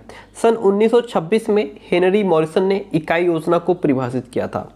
1926 में हेनरी मॉरिसन ने इकाई योजना को परिभाषित किया था। एलिजाबेथ बेरी ने हार्वर्ड के चिंतन को इकाई योजना का आधार माना है। सन 1947 में स्मिथ ने इकाई का वर्गीकरण उनकी प्रकृति के अनुसार किया। जैसे अब बात आती है प्रविधि योजना की। प्रविधि योजना जो प्रोसेस यूनिट है, इस श्रेणी में खोज तथा प्रमाणीकरण संबंधित इकाई योजना है। मानकीय इकाई वह इकाइयाँ जो नीति संस्थापित करती हैं, मानकीय इकाई कहते हैं। वह इकाइयाँ जो कौशल विकसित करती हैं, उन्हें आलोचनात्मक या क्रिटिकल यूनिट्स नाम दिया गया है। एक इकाई ना तो विषय वस्तु का एक खंड है, ना ही एक स्वतंत्र पाठ है। यह एक प्रसंग, एक थीम पर आधारित 2 से 7 पाठों की एक योजना है। ठीक है। इकाई योजना के कुछ घटक हैं, कंपोनेंट्स ऑफ यूनिट है। एक इकाई योजना में मुख्यतः उद्देश्य, अधिगम क्रियाएं और मूल्यांकन क्रियाएं होती हैं। अधिगम क्रियाएं उद्देश्य प्राप्ति के लिए विकसित की जाती हैं तथा शिक्षक एवं छात्रों के द्वारा निष्पादित भी की जाती हैं। एक इकाई के कुछ निम्नलिखित घटक होते हैं, जैसे आपका विषय है, कक्षा क्या है, इकाई के शीर्षक एवं इकाई का संक्षिप्त दृश्य क्या है, इकाई के उद्देश्य अथवा अपेक्षित अधिगम उपलब्धियां क्या है, अनुदेशात्मक सामग्री, प्रारंभिक क्रियाएं, अधिगम क्रियाएं, मूल्यांकन तकनीकी, ये सभी आपकी इकाई के कुछ महत्वपूर्ण घटक हैं। अब बात करते हैं पाठ्य योजना की, लेसन प्लानिंग को समझते हैं। पाठ्य योजना एक नील पत्र या ब्लूप्रिंट है एक कालांश में, यानी कि एक कालांश का मतलब होता है एक पीरियड में, ठीक है। एक पीरियड में अधिगम क्रियाओं के लिए कार्य करने का एक खाका है जिसमें लचीलापन होता है एक पाठ्य योजना में। पाठ्य योजना एक योजना या एक डिजाइन है जो कक्षा में क्रियान्वित होती है, कक्षा में जिसको व्यवहार में लाया जाता है, जिस पर काम किया जाता है। वास्तव में पाठ्य योजना का महत्व संपूर्ण इकाई के परिप्रेक्ष्य में ही होता है। पाठ्य योजना शिक्षक द्वारा आयोजित की जाने वाली अधिगम प्रक्रियाओं का 40 से 50 मिनट यानी एक कालांश का लेखा जोखा है। सिम्पसन कहते हैं पाठ्य योजना में शिक्षक अपनी विषय सामग्री और छात्रों के बारे में जो कुछ भी जानता है उन बातों का प्रयोग व्यवस्थित ढंग से करता है, ऐसा सिम्पसन कहते हैं। पाठ्य योजना जो है वो एक रूपरेखा है, एक मार्गदर्शक है, एक नक्शा है, निकट भविष्य में प्रयोग में आने वाली क्रिया योजना है, सृजनात्मक कार्य का एक भाग है तथा कक्षा में एक पीरियड टीचिंग के लिए एक व्यापक योजना है, कालांश शिक्षण के लिए एक व्यापक योजना है। पाठ्य योजना छात्रों में संप्रत्यय, बोध एवं कौशल विकसित करने के लिए एक सुव्यवस्थित क्रमबद्ध लचीली योजना होती है। पाठ्य योजना में विशिष्ट उद्देश्य, विषय वस्तु, शिक्षण विधियाँ, अधिगम प्रक्रियाओं तथा मूल्यांकन प्रविधियाँ आदि का केंद्रीकरण होता है। अब बात करते हैं एक प्रभावी पाठ्य योजना बनाने के लिए पाठ के विभिन्न सोपानों का अध्ययन आवश्यक है, जिसमें सामान्य सूचना में आपके विषय, इकाई, पाठ, दिनांक, कक्षा, छात्रों के आयु स्तर और अनुमानित समय होता है। विशिष्ट जो उद्देश्य होता है, विशिष्ट उद्देश्य में या विशिष्ट उद्देश्य लेखन, अनुदेशात्मक उद्देश्य लेखन, विशिष्ट उद्देश्य छात्र की अपेक्षित उपलब्धि का वर्णन है। इनसे शिक्षक की अपेक्षा स्पष्ट होती है। सहायक शिक्षण सामग्री, टीचिंग लर्निंग मटेरियल, अधिगम शिक्षण में सहायक शिक्षण सामग्री का प्रयोग अधिगम में अभिप्रेरण का काम करता है और अधिगम वातावरण बनाता है। प्रकरण से संबंधित अनुमानित पूर्व ज्ञान, पाठ्य संरचना छात्रों के पूर्व ज्ञान पर आधारित होनी चाहिए। यह प्रयास पूर्व ज्ञान एवं नवीन ज्ञान में सहसंबंध स्थापित करते हैं। शिक्षण विधियों की बात करें तो विषय एवं प्रकरण की आवश्यकता के अनुसार शिक्षण विधि का चयन करना होता है। इसका मुख्य कार्य छात्रों को अधिगम में सक्रिय रखना है। प्रस्तावना अथवा पाठ का परिचय, पाठ प्रस्तावना के मुख्य काम निम्नलिखित होते हैं, जैसे पूर्व ज्ञान की जांच अथवा पुनरीक्षण करना, छात्रों को अधिगम के लिए अभिप्रेरित करना, नवीन ज्ञान का परिचय देना, ये प्रस्तावना अथवा पाठ का परिचय होता है। पाठ विकास जो है यह पाठ का मुख्य भाग होता है। इसमें विषय वस्तु, शिक्षण विधियाँ और छात्र की योग्यता का ज्ञान साथ साथ क्रियाशील रहते हैं। पुनरावृत्ति अथवा मूल्यांकन, प्रश्नों द्वारा नवीन परिस्थितियाँ प्रस्तुत करके अथवा लिखित परीक्षा के द्वारा छात्रों के अधिगम की पुनरावृत्ति संभव है। गृहकार्य की बात करें तो गृहकार्य द्वारा छात्रों को पुनः अधिगम का अवसर मिलता है और सीखे हुए ज्ञान की प्रतिपुष्टि भी होती है। अब आता है स्वमूल्यांकन। शिक्षक स्वमूल्यांकन करके अगले पाठ में उत्तमता ला सकता है। इसमें वह अपने सामर्थ्य को पहचान और निर्बल पक्षों को अच्छा भी बना सकता है। तो ये कुछ घटक थे, ये कुछ कह सकते हैं सोपान थे जिनकी हम बात कर रहे थे। ठीक है, आगे बात करते हैं। अब बात आती है इकाई और पाठ्य योजना में अंतर क्या है। इकाई योजना और पाठ्य योजना में क्या अंतर है, इसको समझना बहुत आवश्यक है। इकाई योजना, पाठ्य योजना। एक इकाई में क्या होता है, जस्ट मोमेंट प्लीज। एक इकाई में विषय का खंड भाग होता है कि 2 से 7 पाठ बन सके। भाई आपकी जो यूनिट है, हर यूनिट में लगभग आपके 4 चैप्टर होते ही हैं। 2 भी हो सकते हैं, 6 भी हो सकते हैं, कोई दिक्कत नहीं, मतलब कोई बड़ी बात नहीं है, लेकिन 4 तो होते ही है ऑलमोस्ट, है ना। हम लोगों ने देखा कि एक इकाई में 4 चैप्टर है। और जो पाठ्य योजना है, पाठ में विषय का एक खंड होता है जो एक कालांश में पूरा हो जाता है, यानी कि जो भी पाठ है उसका कोई एक टॉपिक हम ले लेते हैं और फिर एक पीरियड में उस टॉपिक को क्लियर कर देते हैं। एक इकाई में पाठों की श्रृंखला होती है जिनमें पारस्परिक सहसंबंध होता है और एक यूनिट में कई चैप्टर्स को इंक्लूड कर दिया जाता है। पाठ्य योजना में एक टॉपिक पर एक पीरियड के लिए योजना होती है। किसी टॉपिक को लेकर के हमने उसका पूरा प्लान तैयार कर लिया और फिर वो पूरे टॉपिक को हमने डिस्कस किया क्लास में। इकाई योजना में सामान्य तथा विशिष्ट उद्देश्य होते हैं जो विस्तार में व्यापक होते हैं। पाठ्य योजना व्यावहारिक विशिष्ट उद्देश्य होते हैं। एक इकाई योजना उद्देश्य, अधिगम, क्रियाएं, तथा मूल्यांकन की व्यापक छवि स्पष्ट करती है। एक पाठ्य योजना में चयनित अधिगम क्रियाएं, अनुदेशात्मक रणनीति एवं मूल्यांकन प्रश्न होते हैं। तो ये वो पॉइंट्स हैं जो हमें अंतर बताते हैं इकाई योजना और पाठ्य योजना में। अब हम बात करते हैं देखिए नेक्स्ट पॉइंट हमारे सामने है, ऐतिहासिक परिप्रेक्ष्य में अभिक्रमित अधिगम का प्रारंभ सिडनी एल प्रेसी के द्वारा विकसित टीचिंग मशीन से संबंधित है। ऐतिहासिक परिप्रेक्ष्य में अभिक्रमित अधिगम का प्रारंभ सिडनी एल प्रेसी ने किया था, है ना, और जिसे उन्होंने 1924 में प्रदर्शित किया था। कब? 1924 में। सन 1954 में प्रोफेसर बीएफ स्किनर ने अधिगम का विज्ञान एवं शिक्षण की कला, the science of learning and art of teaching नामक शोध पत्र एक सम्मेलन में प्रस्तुत किया। इस शोध पत्र में अभिक्रमित अधिगम के मूल आधार एवं योजना प्रस्तुत किए गए थे। Okay, next one point is, अभिक्रमित अधिगम एक व्यक्तिक स्व अनुदेशन प्रक्रिया है जिसमें अधिगम कार्यों को क्रमित एवं श्रेणीकृत कठिनता से प्रस्तुत किया जाता है। इसमें छात्र अनुरूप एवं सही प्रतिपुष्टि के लिए अधिगम कृत्यों का श्रेणीकृत स्वरूप में अध्ययन करता है। अभिक्रमित अधिगम एक स्व अनुदेशात्मक विधि है। इस विधि से शिक्षार्थी तथा प्रोग्राम में अंतःक्रिया के कारण अधिगम भी होता है। नेक्स्ट वन है कि विभिन्न प्रकार के प्रोग्राम होते हैं, आइए इनको समझते हैं। Different types of programmes. रेखीय प्रोग्राम, यह प्रोफेसर स्किनर के द्वारा प्रारंभ किया गया था। ध्यान दीजिएगा, रेखीय प्रोग्राम का प्रारंभ किसके द्वारा किया गया? प्रोफेसर स्किनर के द्वारा। स्किनर का मत है कि ज्ञान को सीधी रेखा में दिया जाए। किसका मत है कि ज्ञान को सीधी रेखा में दिया जाए? ये स्किनर का। शाखीय प्रोग्राम, यह नॉर्मन क्राउडर द्वारा प्रारंभ किया गया था। शाखीय प्रोग्राम का प्रारंभ नॉर्मन ने क्राउडर ने किया था। अनुकूलीय प्रोग्रामिंग, यह गॉर्डन पास्क एक ब्रिटिश इंजीनियर द्वारा प्रारंभ किया गया था, जिसमें विभिन्न योग्यता प्राप्त छात्रों की आवश्यकताओं की पूर्ति होती है। इसका प्रयोग मात्र मशीन से किया जाता है। मैथमेटिक्स प्रोग्रामिंग, यह थॉमस ए गिलबर्ट द्वारा प्रारंभ किया गया था। ग्रीक भाषा में मेथीन का अर्थ सीखना होता है और वहीं से इसका नाम लिया गया है। इस विधि में अंतिम पद को सर्वप्रथम दिखाया जाता है और एक क्रम में यह उल्टा प्रथम पद की ओर चलता है। इसमें सब विधियों से बड़ी इकाई होती है। अब बात करते हैं अनुदेशन की। व्यक्तिक प्रणाली PSI अथवा केरर प्लान एक व्यक्तिक शिक्षण विधि है। इसका प्रारंभिक विकास 1960 के प्रारंभ में फ्रेड एस केरर नामक मनोवैज्ञानिक के द्वारा महाविद्यालय स्तर अनुदेशन के लिए किया गया था। व्यक्तिक अनुदेशन में छात्र को अपनी सामर्थ्य तक विकसित होने की संभावित क्षमता है। इस प्रविधि में शिक्षक एवं छात्र 1:1 के अनुपात में काम कर सकता है। बात करते हैं PSI की पृष्ठभूमि की। बैकग्राउंड ऑफ PSI को समझते हैं। देखिए, PSI एक छोटा सा इतिहास है। सन 1963 में फ्रेड एस केलर और उसके साथियों ने बेसिलियो विश्वविद्यालय में मनोविज्ञान के पाठ्यक्रम को प्रारंभ करने के लिए किया था। सन 1964 में फ्रेड एस केलर ने प्रथम PSI कोर्स आरंभ किया। इसी वर्ष केलर ने इस प्रविधि पर प्रथम औपचारिक वर्णन उनके उत्कृष्ट शोध पत्र गुड बाय टीचर में प्रस्तुत किया। केरल प्लान एक प्रयोग है जो व्यक्तिक अनुदेशन का ही एक भाग है।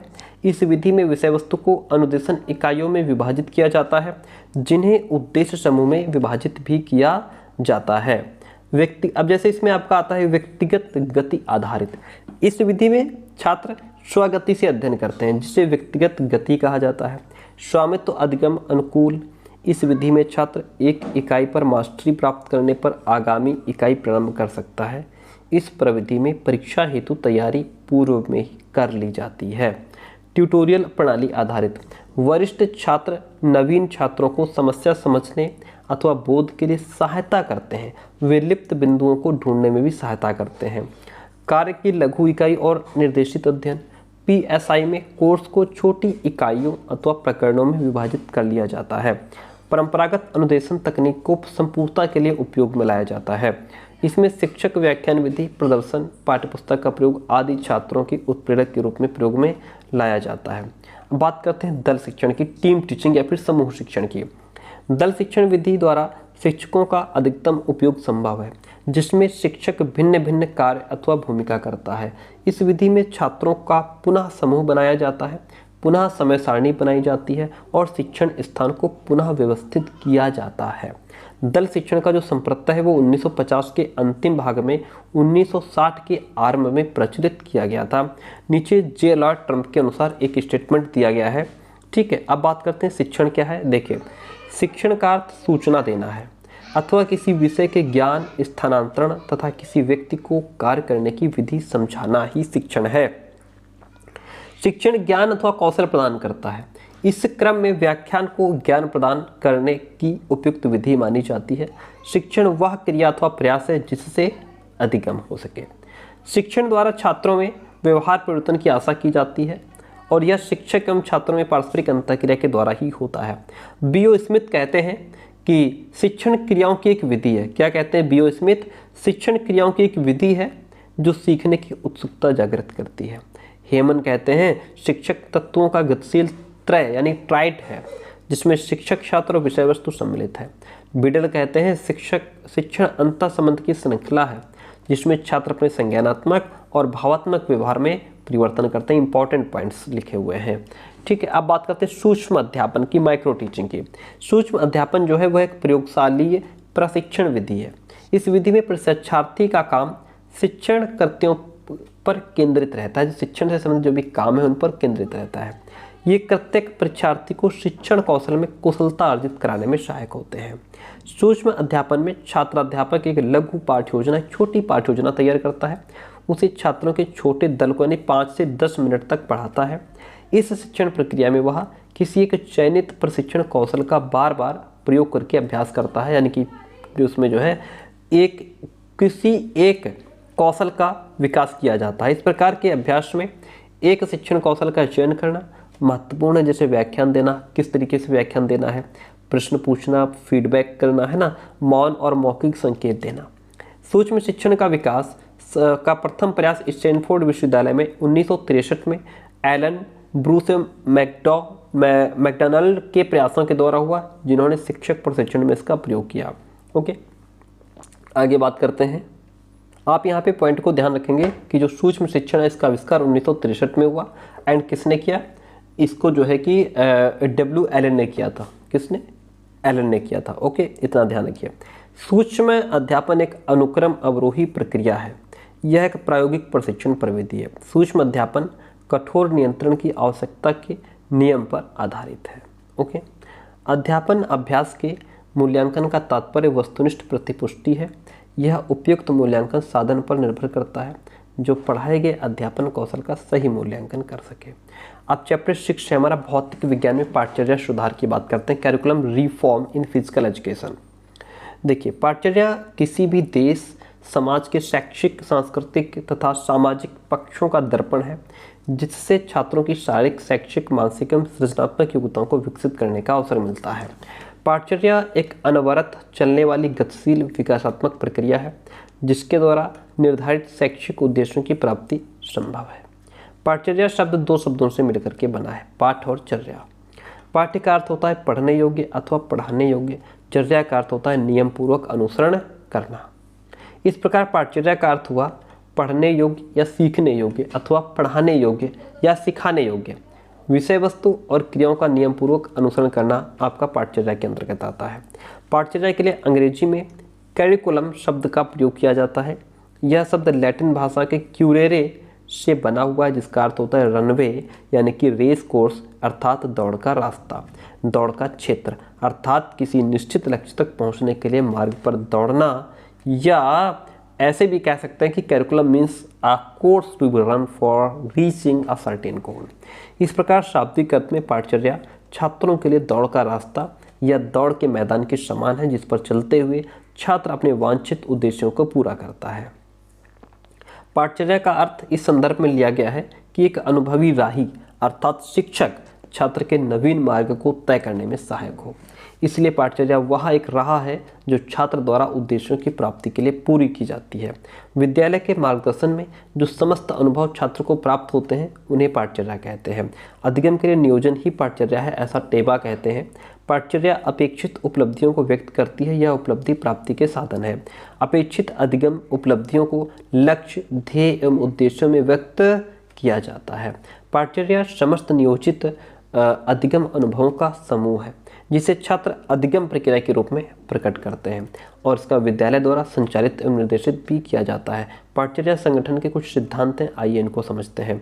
देखिए, पाठचर्या विकास हेतु मुख्यतः 4 आयामों को विचाराधीन रखा जाता है। कितने? 4 आयामों को। ठीक है, स्मिथ, स्टैनले, सोरस के अनुसार ये 4 आयाम निम्नलिखित है। नंबर 1 तो शैक्षिक उद्देश्यों का निर्धारण करना। अनुदेशन कार्यक्रम एक सुव्यवस्थित प्रक्रिया द्वारा होना चाहिए जिसमें विषय वस्तु का चयन सिद्धांत एवं विधियों का आधार मानना है।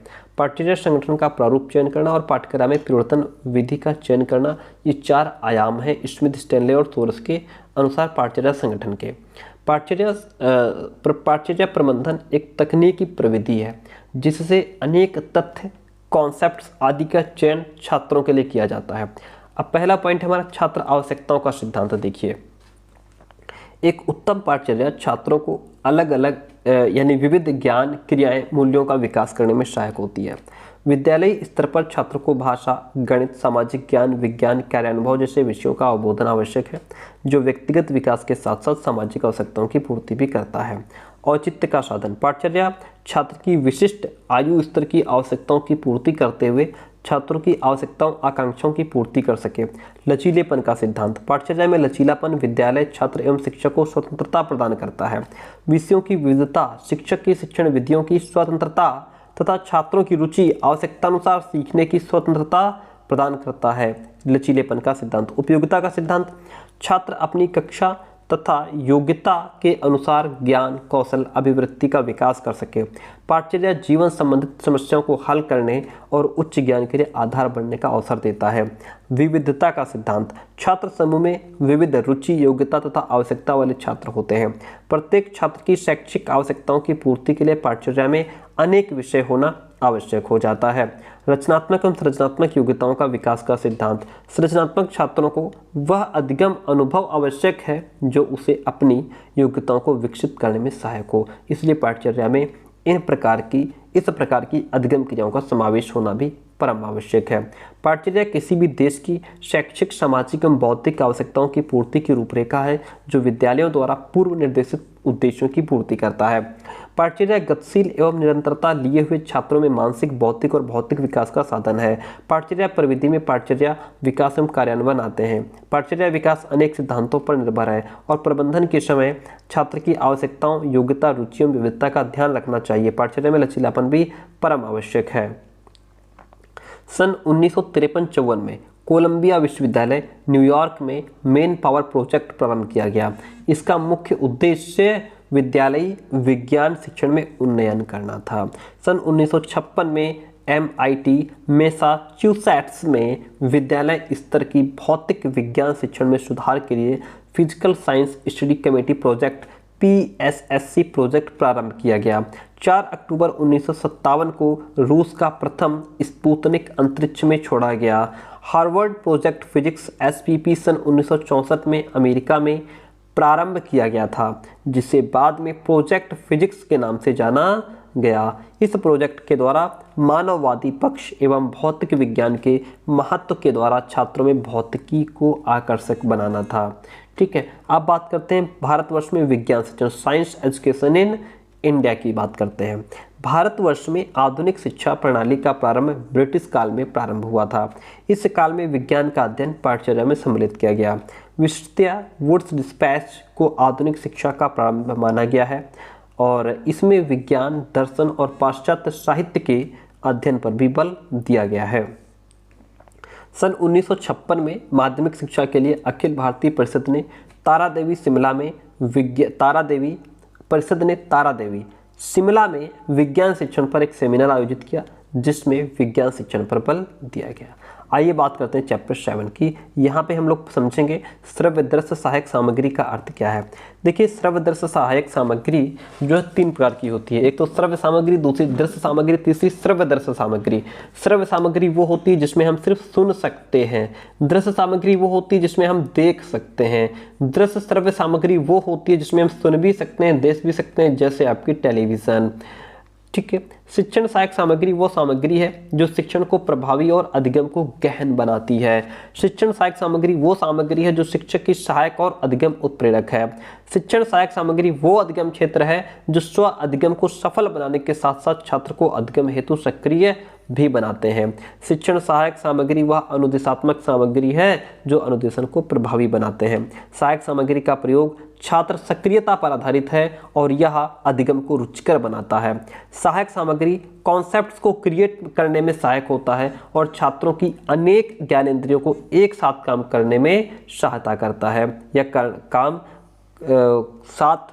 एक साथ काम में लाने में सहायक है। सहायक सामग्री के प्रयोग द्वारा अधिगम में विविधता संभव है और अधिगम छात्र केंद्रित बन पड़ता है। सहायक सामग्री मूर्त एवं सीधे अर्थपूर्ण अनुभव देने में सहायक है। शिक्षण सामग्री के प्रयोग से शिक्षण अर्थपूर्ण बन जाता है और शिक्षण को प्रभावी भी बनाया जा सकता है। जीन पियाजे के अनुसार अधिगम में छात्र सक्रियता महत्वपूर्ण है। इस संदर्भ में शिक्षण सामग्री छात्र सक्रियता सुनिश्चित करती है। आगे बढ़ते हैं। श्रव्य दृश्य सामग्री के प्रकार देखिए। शिक्षण सामग्री विविध प्रकार की होती है जिसमें साधारण श्यामपट्ट से लेकर कंप्यूटर तक आ जाते हैं। प्रमुख सामग्री में मुद्रित सामग्री है जिसमें पाठ्यपुस्तक, सहायक पाठ्यपुस्तक, शिक्षण संदर्शिका आदि आते हैं। आधुनिक युग में इलेक्ट्रॉनिक मीडिया सक्षम एवं प्रभावी रूप से उभर करके सामने आया है। यह आपके श्रव्य दृश्य सामग्री के प्रकार हैं। सामान्यतः प्रयोग में आने वाले कुछ साधन हैं जैसे श्यामपट्ट हो गया आपका। भारतीय परिप्रेक्ष्य में श्यामपट्ट एक अत्यधिक प्रयोग में आने वाला सामान्य शिक्षण साधन है। विज्ञान शिक्षक चित्र बनाने के लिए, समझाने के लिए, स्पष्टता के लिए श्यामपट्ट का यानी ब्लैक बोर्ड का प्रयोग करता है। जैसे प्रदर्शन मीडिया आ गया। इस श्रेणी में वो सामग्री आती है जो विज्ञान शिक्षक छात्रों में प्रदर्शित करना चाहता है, जैसे bulletin board, flannel board, model, specimen तथा जीवित जंतु एवं पक्षी ये प्रदर्शन मीडिया के अंतर्गत आते हैं। बुलेटिन बोर्ड में आपका बुलेटिन बोर्ड नवीन चित्र, लेख आदि दिखाने के लिए प्रयोग किया जाता है। फ्लैनल बोर्ड बुलेटिन बोर्ड की भांति फ्लैनल बोर्ड का उपयोग होता है। मुख्य प्रकरणों को फ्लैनल बोर्ड पर दिखाया जा सकता है। हाइड्रा में प्रचलन, अमीबा में विभाजन, पुष्प के भाग, ये सभी आपके फ्लैनल बोर्ड में दिखाए जा सकते हैं। मॉडल की बात करें तो मॉडल किसी भी संरचना का भौतिक स्वरूप है। मॉडल का प्रयोग सरलता से किया जा सकता है, जैसे मानव हृदय का मॉडल, डीएनए का मॉडल। मॉडल 3 आयाम दिखा सकता है। इसके द्वारा संरचना स्पष्ट की जा सकती है। नमूना तथा जीवित जीव जंतु, ठीक है, स्पेसिमेन एंड लिविंग मटेरियल। नमूना तथा जीवित जीव जंतु महत्वपूर्ण शिक्षण सामग्री है जिसे शिक्षक एवं छात्र एकत्रित कर सकते हैं। वास्तविक सामग्री प्रभावी शिक्षण सामग्री होती है। अब तकनीकी आधारित मीडिया देखिए, इसको समझिए। तकनीकी आधारित मीडिया शैक्षिक प्रौद्योगिकी से संबंधित है और आधुनिक युग में यह महत्वपूर्ण तथा आवश्यक शिक्षण सामग्री है। जैसे कंप्यूटर का प्रयोग सूचना एकत्रित करने में, आवश्यकता अनुसार सूचना उपलब्ध कराने में, शोध को गति प्रदान करने में किया जाता है। रेडियो, शिक्षा में रेडियो का उपयोग एक लंबे समय से किया जा रहा है। एक प्रभावी रेडियो शैक्षिक प्रसार गुणवत्ता कार्यक्रमों पर निर्भर करता है। टेलीविज़न एक सक्षम एवं प्रभावी मीडिया है। टेलीविज़न का प्रयोग शैक्षिक नवाचारों को लोकप्रिय बनाने में हेल्प करता है। OHP ओवरहेड प्रोजेक्टर की बात करें तो किसी भी जटिल कॉन्सेप्ट को क्लियर करने के लिए ट्रांसपेरेंसीज का प्रयोग ओवरहेड प्रोजेक्टर के द्वारा प्रभावशाली बनता है। DNA तथा RNA की संरचनाएं ट्रांसपेरेंसीज के द्वारा स्पष्ट की जा सकती हैं। मूवी प्रोजेक्शन की बात करें तो यह स्वीकारा गया है कि फिल्म स्ट्रिप और कॉन्सेप्ट फिल्म का प्रयोग जैविकी विज्ञान शिक्षण में उपयोगी रहता है। किसी भी प्रक्रिया का क्रियात्मक पक्ष फिल्म द्वारा स्पष्ट किया जा सकता है। स्लाइड एंड स्लाइड प्रोजेक्टर भाषण को रुचिकर बनाने हेतु तथा स्पष्टता देने हेतु स्लाइड्स का प्रयोग भी किया जाता है या ये अर्थपूर्ण होता है। अब बात करते हैं एजुकेशनल टेक्नोलॉजी की, शैक्षिक प्रौद्योगिकी की।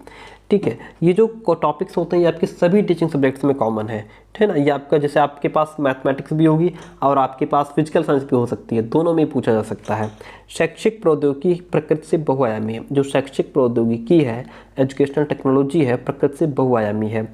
इसकी उत्पत्ति 2 स्रोतों से हुई है। प्रथम जो है वो श्रव्यदर्शी सामग्री, दूसरा अभिक्रमित अधिगम है। समयानुसार इसमें तीसरा आयाम भी जुड़ गया, वो था आपका प्रणाली विश्लेषण। सर्वप्रथम ब्रिटेन में शैक्षिक प्रौद्योगिकी राष्ट्रीय परिषद ने इसको 1967 में मान्यता प्रदान की थी और इस क्षेत्र को शैक्षिक प्रौद्योगिकी अथवा अनुदेशात्मक प्रौद्योगिकी के नाम से जाना जाता है। सन 1960 में डॉक्टर जेम्स फिन ने प्रौद्योगिकी और अनुदेशात्मक प्रविधि नामक शोध पत्र प्रकाशित किया, जिसमें प्रौद्योगिकी और शिक्षा का सहसंबंध प्रस्तुत किया गया। शैक्षिक प्रौद्योगिकी का प्रारंभ दृश्य श्रव्य सामग्री से हुआ है, जिसमें ग्राफिक सामग्री, दृश्य बोर्ड, अन्य सहायक सामग्री, शिक्षा सामग्री सम्मिलित है। शैक्षिक प्रौद्योगिकी में हार्डवेयर तथा सॉफ्टवेयर दोनों का प्रयोग होता है। हार्डवेयर में शिक्षण मशीन, कंप्यूटर एवं क्लोज सर्किट टेलीविज़न का प्रयोग किया जा रहा है। सॉफ्टवेयर में अभिक्रमित पाठ्यवस्तु तथा अन्य सामग्री जिसका प्रयोग कंप्यूटर के द्वारा अथवा सैटेलाइट के माध्यम से किया जाता है। भारतवर्ष में SITE साइट द्वारा 1975-76 में टेलीविज़न कार्यक्रम प्रारंभ किए गए। इसी प्रकार 1982 में INST इनसेट द्वारा शैक्षिक कार्यक्रम प्रारंभ किए गए, जिसमें UNDP तथा यूनेस्को का सहयोग रहा। शैक्षिक प्रौद्योगिकी में शिक्षक प्रधान भूमिका निभाता है। शैक्षिक प्रौद्योगिकी में जो शिक्षक होता है वह मुख्य भूमिका निभाता है। देखिए, testing and evaluation for the sciences. शिक्षण अधिगम प्रक्रिया को पूरा करने के लिए मूल्यांकन आवश्यक है, जिससे निर्धारित पाठचर्या को प्रभाव, छात्रों की अधिगम उपलब्धि तथा उनका श्रेणीकरण निर्धारित किया जाता है। ग्रेडिंग उनका जो है वो निर्धारित किया जाता है कि कौन सा बच्चा किस ग्रेड में रहेगा। अतः शिक्षण और अधिगम में मूल्यांकन का अंतर्निहित होना आवश्यक है। शैक्षिक मूल्यांकन व्यापक एवं सतत होना आवश्यक है, जो छात्रों की संज्ञानात्मक एवं सह संज्ञानात्मक उपलब्धियों का उपयुक्त चित्रण प्रस्तुत कर सके। इस प्रकार विकासात्मक यानी फॉर्मेटिव तथा समग्र यानी समेटिव मूल्यांकन आवश्यक है। शैक्षिक प्रविधि में मूल्यांकन का स्थान क्या है? देखिए, रैल्फ टेलर कहते हैं। रैल्फ टेलर ने शैक्षिक मूल्यांकन को शैक्षिक प्रविधि का एक भाग स्वीकारा है, जिसके द्वारा छात्रों की प्रगति की प्रविधियों का, उनकी प्रगति का निर्धारण, मूल्यांकन उद्देश्यों की प्राप्ति के ज्ञान हेतु किया जा सके। टेलर की शैक्षिक प्रविधि में 3 मुख्य तत्वों को स्वीकारा गया है: उद्देश्य, अधिगम अनुभव और तीसरा है छात्र मूल्यांकन प्रविधियां। वर्तमान मूल्यांकन प्रणाली की बात करें तो प्रचलित मूल्यांकन प्रणाली मात्र संज्ञानात्मक शिक्षण परिणामों पर बल देती है और सह संज्ञानात्मक पक्षों पर कोई बल नहीं देती। परीक्षाओं के समस्त ज्ञान का मूल्यांकन नहीं है, मात्र उसके कुछ अंश का मूल्यांकन होता है। वर्तमान प्रणाली में परिणाम अंकों में घोषित किए जाते हैं। जो परिणाम है वो अंकों में घोषित किए जाते हैं, जिनमें अनेक कमियां हैं तथा कसौटी संदर्भित मूल्यांकन नहीं हो पाता है। यह प्रणाली रटने पर बल देती है और निदान तथा उपचार जैसे महत्वपूर्ण तत्व इस परीक्षा प्रणाली के भाग नहीं बन पाते। मूल्यांकन का अर्थ क्या है? CEB के अनुसार मूल्यांकन सांख्यिकों का क्रमबद्ध संकलन एवं व्याख्या है। प्रक्रिया के एक भाग के रूप में कार्य की दृष्टि मूल्य निर्धारण को प्रेरित करता है। इस परिभाषा में 4 मुख्य तत्व हैं। एक तो क्रमबद्ध प्रमाण पत्र एकत्रित करना, दूसरा प्रमाणों की व्याख्या करना, मूल्यों का निर्णय और उनकी क्रियान्वित के लिए प्रयोग। मूल्यांकन एक प्रविधि है जिसके द्वारा व्यक्ति और परिस्थितियों के लिए निर्णय एवं फैसले लिए जाते हैं। मूल्यांकन एक प्रविधि है जिसमें हम किसी वस्तु का मूल्य जोड़ते हैं। मूल्यांकन एक प्रविधि है जिसमें सूचना इकट्ठी की जाती है, जिसके आधार पर विश्लेषण किया जाता है और उस पर भिन्न भिन्न श्रेणी का निर्णय लेते हैं, जैसे अच्छा या संतोषजनक या फिर बुरा है। मापन क्या है? मापन जो है वह जीवन पर्यंत चलने वाली प्रक्रिया है। यह व्यक्ति के जीवन के साथ शुरू होती है और मृत्यु के साथ समाप्त हो जाती है। शिक्षा के क्षेत्र में हम जब एक विद्यार्थी की योग्यताओं एवं विशेषताओं की मात्रा को गणितीय इकाइयों में निश्चित करते हैं तो वो आपकी मापन कहलाती है। शिक्षा के क्षेत्र में मापन का प्रारंभ विलियम वुंट के द्वारा 1879 में जर्मनी के नगर लिप्जिंग में मनोविज्ञान की प्रथम प्रयोगशाला की स्थापना के परिणामस्वरूप हुआ था। ओके, मानव की शारीरिक और मानसिक विशेषताओं को नियमों के आधार पर प्रतीकों, अंकों या संख्याओं के रूप में अभिव्यक्त करना ही मापन कहलाता है। मापन एक ऐसी प्रक्रिया है जिसमें व्यक्ति के गुण का मापन मात्रा के रूप में किया जाता है। बालकों की उपलब्धि, उनके द्वारा अर्जित ज्ञान तथा कौशल की मात्रा का पता लगाना ही मापन कहलाता है। अधिकांश लोग मापन और मूल्यांकन को एक ही मान लेते हैं, जो उचित नहीं है, क्योंकि मापन मूल्यांकन का ही एक अंग है अथवा उसकी प्रवृत्ति है। किसी वस्तु के गुणों का उचित इकाई में मूल्यांकन करना, जैसे मात्रा में, अंकों में, औसत या प्रतिशत में ही, यही मापन है। किसी प्रक्रिया या वस्तु के महत्व का निर्धारण ही उसका मापन करना है। मापन एक प्रक्रिया है अथवा मापन की प्रविधि है। इसमें जिसका मापन किया जाता है उस पर कोई मूल्य नहीं रखा जाता, इसलिए यह एक सदाचार निरपेक्ष है। ठीक है, इसके बारे में और बात करें तो जैसे मापन क्या है कि अमुक किसी भी पेड़ की लंबाई 2 मीटर है। इस उदाहरण में जिस आयाम का मापन किया गया है वह ऊंचाई है और इकाई मीटर है। मूल्यांकन जो है वो एक ब्रॉड कॉन्सेप्ट है, एक व्यापक संप्रदाय है। मूल्यांकन में परिमाणात्मक एवं गुणात्मक दोनों वर्णन होते हैं। इसमें मूल्य निर्णय भी होते हैं। मापन में ये नहीं होते। मापन किसी भी घटना का मात्र परिमाणात्मक वर्णन करता है, इसमें गुणात्मक वर्णन नहीं होता। ठीक है, अगर मैं सीधे सीधे बात करूं, देखिए जब मापन और मूल्यांकन में सबसे बेहतर अंतर जो वो ये है कि जैसे ये हो गया मापन और ये हो गया मूल्यांकन। ठीक है, आपने मान लीजिए कोई मेज खरीदी, आप जा रहे हैं कोई टेबल खरीदने। ठीक है, तो आप ये पूछ रहे हैं उससे कि भैया ये टेबल कितने की है। उसने बताया टेबल 1000 रुपये की है। तो ये आपने उसका क्या, और जैसे 1000 रुपये की है। ठीक है, और फिर आपने ये देखा कि 1000 रुपये की है, टेबल की लंबाई कितनी है, टेबल की चौड़ाई कितनी है, टेबल की ऊंचाई कितनी है, ये आपने कर लिया उसका मापन। अब आप करेंगे उसका मूल्यांकन। आप ये देखेंगे कि ये जो टेबल है वो किस किस काम आ सकती है। क्या हम इस पे 4 लोगों को बैठा के खाना खिला सकते हैं? क्या इस टेबल को हम अपना स्टडी टेबल के रूप में काम में ले सकते हैं? या फिर इस टेबल पर हम कोई अपना लैपटॉप वगैरह रख करके काम ले सकते हैं कि नहीं ले सकते हैं? इस तरीके से हम उसका मूल्यांकन कर रहे हैं कि ये टेबल हमें किस किस काम आ सकती है। ये मूल्यांकन कर लिया आपने। या ये टेबल किस लकड़ी की बनी है, कितनी क्वालिटी की लकड़ी लगी है, कौन सा इसमें मटेरियल लगा हुआ, किससे बनी हुई है, ये आप सब चीज़ें उसमें मूल्यांकन में आ जाती हैं। लेकिन जहाँ लंबाई चौड़ाई ऊंचाई उसका मूल्य, ये सब आपका मापन में आ जाता है। मूल्यांकन के उपकरण और तकनीकी की बात करते हैं। मापन के अनेक उपकरण हैं और शिक्षक आवश्यकता के अनुसार इनका उपयोग करते हैं। इन उपकरणों को 3 मुख्य श्रेणियों में रखा जा सकता है। जैसे आपका परीक्षण तकनीकी हो गया, इस श्रेणी में उपलब्धि परीक्षण आते हैं जिसमें शिक्षक द्वारा निर्मित तथा मानकीकृत परीक्षण आते हैं। इसमें निदानात्मक परीक्षण, बुद्धि परीक्षण एवं अभिरुचि परीक्षण भी सम्मिलित होता है। अवलोकन तकनीकी की बात करें तो इस श्रेणी में क्रम निर्धारणी यानी कि रेटिंग स्केल, चिन्हांकन सूची यानी कि चेकलिस्ट, घटनावृत्त यानी कि anecdotal records and sociometric techniques, ये सब चीज़ें आती हैं। जो स्व रिपोर्टिंग तकनीकी है, इस श्रेणी में साक्षात्कार, इंटरव्यू तथा प्रश्नावली, क्वेश्चनर सम्मिलित होते हैं।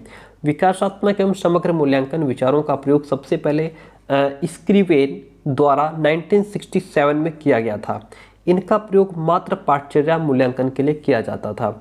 निदान क्या है? निदान एक क्रिया है जिसका अर्थ पहचानना, निर्धारित करना, विभेद करना, ठीक पता लगाना आदि है, जिसमें व्यक्ति में विशिष्ट अथवा विलक्षण विशेषताओं को पहचाना जाता है।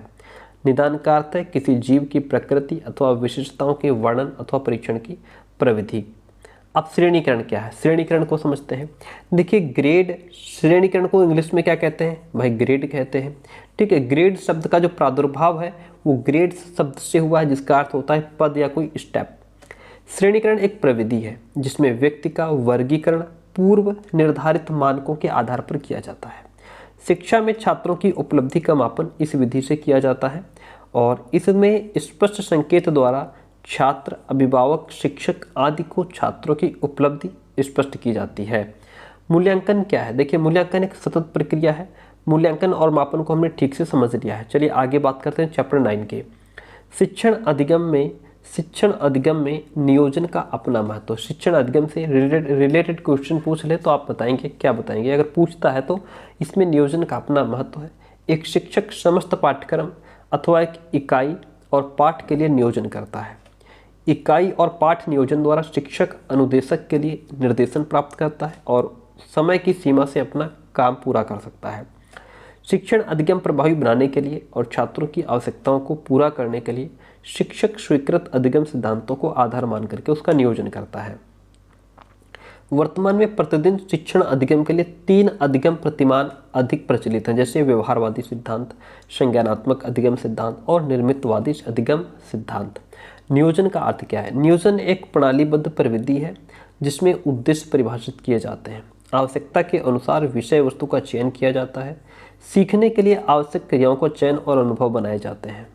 शिक्षण के लिए रणनीति बनाई जाती है और क्रियाओं के समन्वय के लिए नियोजन किया जाता है। यह समस्त कार्य आवश्यक संसाधन उपलब्धता पर निर्भर होते हैं। व्यवहारवाद की बात करें तो लगभग 60 वर्षों से व्यवहारवाद ने शिक्षा को प्रभावित किया है और इसके सिद्धांत पाठ नियोजन को दिशा देते रहे हैं। इसका मूल सिद्धांत यह है कि छात्रों में वांछित व्यवहार के परिवर्तन को ही अधिगम कहते हैं और इसमें उद्दीपन और प्रतिक्रिया को परिवर्तन के लिए काम में लाया जाता है। इस सिद्धांत का आधार रूस के एक मनोवैज्ञानिक इवान पावलोव द्वारा किया गया है। इनके अनुसार उद्दीपन एवं प्रतिक्रिया के मिलने से अधिगम होता है और किंतु इस सिद्धांत का कक्षा कक्ष में प्रयोग इतना सरल नहीं है, इसलिए छात्रों को सुख, डर तथा चिंता के कारण परिस्थिति उत्पन्न करके विधि को प्रयोग में लाया जाता है। इसी क्रम में थॉर्नडाइक और बीएफ स्किनर द्वारा इन सिद्धांतों को शिक्षण अधिगम में काम में लिया गया और सकारात्मक एवं नकारात्मक प्रबलन विधि का प्रयोग किया गया। आज भी पाठ नियोजन व्यवहारवादी सिद्धांत पर विकसित होते हैं। अब बात करते हैं व्यवहारवादी अधिगम आधारित शिक्षा शास्त्र पर। व्यवहारवादी सिद्धांत अधिगम शिक्षण को निम्नलिखित बिंदुओं की ओर अग्रसर करते हैं, जैसे किस परिधि में अपेक्षित उद्देश्यों की प्राप्ति वांछनीय है, वांछित व्यवहारगत उद्देश्यों की उपलब्धियों की प्राप्ति पर बल दिया जाता है, प्रत्यक्ष व्यवहार परिवर्तन पर शिक्षण अधिगम केंद्रित होते हैं, विशिष्ट उद्देश्य स्पष्ट परिभाषित किए जाते हैं एंड छात्र अधिगम में प्रतिपुष्टि एवं प्रबलन अनिवार्य भाग है। अधिगम कृत्य एक सीढ़ी दर सीढ़ी में अर्थात सरल से जटिल की ओर व्यवस्थित किया जाता है। मूल अधिगम कृत्यों पर छात्र को प्रवीणता प्राप्त करनी पड़ती है और इसके पश्चात अगले कार्य की तरफ या अगले कृत्यों पर उच्च स्तर के संप्रत्यय सीखे जाते हैं। नेक्स्ट स्टेप पर सही उत्तर पर छात्र को प्रोत्साहित किया जाता है, किंतु गलत उत्तर पर उन्हें प्रोत्साहित नहीं किया जाता। मनोवैज्ञानिक ये स्वीकारते हैं कि मानव व्यवहार सीखा जा सकता है। क्या एक्सेप्ट करता है कि मानव व्यवहार सीखा जा सकता है। अब बात करते हैं संज्ञान और संज्ञानात्मक अधिगम की। संज्ञान का अर्थ है कर्म और भाषा के माध्यम से स्वयं और आसपास के संसार का बोध करना। संज्ञान अनुकूलनीय है और व्यक्ति को अनुभाविक संसार को संगठित करने का अवसर देता है। संज्ञान को सामान्यतः यह स्वीकारा गया है कि यह ज्ञात करने अथवा चिंतन की एक प्रवृत्ति है। संज्ञान संसार के ज्ञान और बोध का एक प्रसार भी है। संज्ञानात्मक विकास कैसे हुआ? संज्ञानात्मक विकास वह प्रवृत्ति है जिसमें प्रोफेसर जीन प्याजे, प्रोफेसर बूनर आदि ने मानव विकास को विभिन्न अवस्थाओं में देखा है और उन अवस्थाओं के अनुसार ही व्यक्ति में संज्ञानात्मक विकास भी होता है। प्रोफेसर जीन प्याजे और प्रोफेसर ब्रूनर ने खोज विधि अपनाने को विज्ञान शिक्षण में प्रथम आवश्यकता माना है। किसने? प्रोफेसर जीन प्याजे और ब्रूनर ने।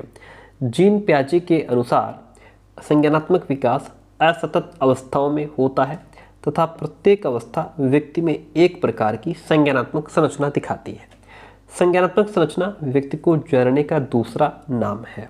ओके, जीन प्याजे ने संज्ञानात्मक विकास की 4 अवस्थाओं को पहचाना है। कौन कौन सी 4 अवस्थाएं? पहली उन्होंने बताई है संवेदनात्मक बुद्धि विकास की अवस्था, जो कि जन्म से 1.5 या 2 वर्ष तक चलती है। दूसरी है पूर्व संकार्य अवस्था, जो कि आपकी 2 से 7 वर्ष तक चलती है। यहाँ पे आपका सीधा 2 से 7 वर्ष भी लिखा हो सकता है। मूर्त संक्रियात्मक अवस्था जो है ये आपकी 7 से 12 वर्ष तक चलती है। औपचारिक संक्रिया अवस्था आपकी 12 से 15 वर्ष तक चलती है। ये 4 अवस्थाएं जीन प्याजे के द्वारा दी गई हैं।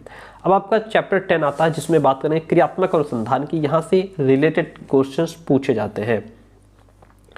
चैप्टर 10 है क्रियात्मक अनुसंधान का अर्थ क्या है। देखिए, क्रियात्मक अनुसंधान एक संकल्पित समाधान अनुकूल खोज है जिसे व्यक्ति एवं समूह द्वारा किया जाता है। इसमें विद्यालय में हो रही क्रियाओं का अध्ययन करना और उनमें उन्नयन लाना मुख्य उद्देश्य होता है। शिक्षा में क्रियात्मक अनुसंधान विद्यालय में हो रही गतिविधियों के ज्ञान के लिए एक प्रयास है जिससे अनुदेशन में गुणवत्ता लाई जा सके। क्रियात्मक शोध वह प्रविधि है जिसमें अभ्यासकर्ता अपनी समस्याओं का वैज्ञानिक ढंग से अध्ययन करते हैं और उनमें सुधार करते हुए शिक्षण अधिगम में गुणवत्ता लाते हैं। ठीक है, नेक्स्ट पॉइंट इज क्रियात्मक अनुसंधान एक प्रविधि है जिसमें कार्यरत सहयोगियों को अपनी समस्याओं का समाधान ढूंढने का अवसर मिलता है जिससे अनुदेशन में सुधार होता है। ठीक है, और ये एक्सेप्ट किया गया है कि क्रियात्मक शोध भी एक प्रणालीबद्ध शोध है जो एक खोज के लिए, शोध के लिए और क्रिया की ओर मार्गदर्शन करती है। शिक्षा के क्षेत्र में क्रियात्मक अनुसंधान वह प्रविधि है जिसमें अभ्यासकर्ता स्वयं की समस्याओं का अध्ययन वैज्ञानिक प्रणाली से करते हैं, जिसमें यथोचित परिवर्तन, मूल्यांकन आदि पर निर्णय और क्रिया की जा सके। क्रियात्मक शोध एक सुव्यवस्थित अभिप्राय आधारित प्रक्रिया है जिसमें समस्या का समाधान प्राप्त होता है। सर्वप्रथम जॉन डीवी ने 1920 में क्रियात्मक अनुसंधान पर अपने विचार व्यक्त किए थे। ओके, सन 1950 से 53 में कोलंबिया विश्वविद्यालय न्यूयॉर्क के प्रोफेसर स्टीफन कोरे ने क्रियात्मक अनुसंधान को शिक्षा और प्रशिक्षण में लाने के लिए जोर दिया था। आगे बढ़ते हैं। क्रियात्मक अनुसंधान की कुछ विशेषताएं होती हैं, इसको पढ़ना जरूरी है। क्रियात्मक शोध क्रिया आधारित होता है और परिवर्तन की आशा से किया जाता है। क्रियात्मक शोध समस्त केंद्रित होता है। क्रियात्मक शोध एक सुव्यवस्थित वैज्ञानिक प्रणाली आधारित होता है। क्रियात्मक अनुसंधान सहकारिता व सहभागिता उन्मुख होता है, जिसमें विविध विशिष्टताओं वाले शिक्षक मिलकर के काम करते हैं। क्रियात्मक अनुसंधान द्वारा शिक्षक नवीन प्रयोग करने की जिज्ञासा रखते हैं, जिससे अंततोगत्वा छात्र अधिगम उन्नयन हो सके। ठीक है। अब क्रियात्मक शोध के प्रकार। सामान्यतः क्रियात्मक अनुसंधान को 3 श्रेणियों में रखा गया है: वर्णनात्मक क्रियात्मक अनुसंधान, नैदानिक क्रियात्मक अनुसंधान और तीसरा है आपका प्रायोगिक क्रियात्मक अनुसंधान। ठीक है। तीनों में होता क्या क्या ये समझना बहुत आवश्यक है। जो वर्णनात्मक क्रियात्मक अनुसंधान है, इस प्रकार का शोध किसी क्षेत्र में वस्तु स्थिति खोजने के लिए किया जाता है। उदाहरण के तौर पर किसी स्कूल के पुस्तकालय का अध्ययन करना, किसी स्कूल के खेलकूद कार्यक्रम का अध्ययन करना इसके अंतर्गत आता है। नैदानिक क्रियात्मक अनुसंधान इस प्रकार का शोध किसी भी प्रचलित प्रक्रिया में कमियों को पहचानने और उनका निदान करने में सहायक होता है। जैसे भौतिक विज्ञान में छात्रों में कम अंकों की उपलब्धि होना और उन्हें दूर करने का उपाय ढूंढना। और तीसरा वन है हमारा प्रायोगिक क्रियात्मक अनुसंधान। इस प्रविधि में शिक्षा में नवीन नवाचारों का प्रयोग किया जाता है, जिससे प्रचलित प्रणाली में उन्नयन किया जा सके। उदाहरण के तौर पर छात्र केंद्रीय अधिगम को प्रोत्साहित करना, सतत व्यापक मूल्यांकन प्रविधि का ही प्रयोग करना है। ठीक है। तो इस तरीके से हमने पेडागोजी ऑफ फिजिकल साइंस को कंप्लीट किया। ये आपकी फिजिकल साइंस की लास्ट क्लास थी। ठीक है। अब आपको बेस्ट ऑफ लक। ठीक है। भगवान चाहेगा तो जितना हम लोगों ने पढ़ा है पूरा पेपर वहीं से आपको मिलेगा, बाहर से कुछ भी नहीं आएगा। एंड मिलते हैं बहुत जल्दी नेक्स्ट क्लास में। ठीक है। और नेक्स्ट पेपर आपका हो सकता है बायोलॉजी, मैथ्स, हिंदी, इंग्लिश का रहेगा। बायोलॉजी मैथ्स का रहेगा आप लोगों का। ठीक है। उसकी भी क्लासेस आपको मिल जाएंगी। जो दूसरा चैनल है वहाँ भी क्लासेस चल रही हैं, उसको सब्सक्राइब जरूर कर लीजिएगा।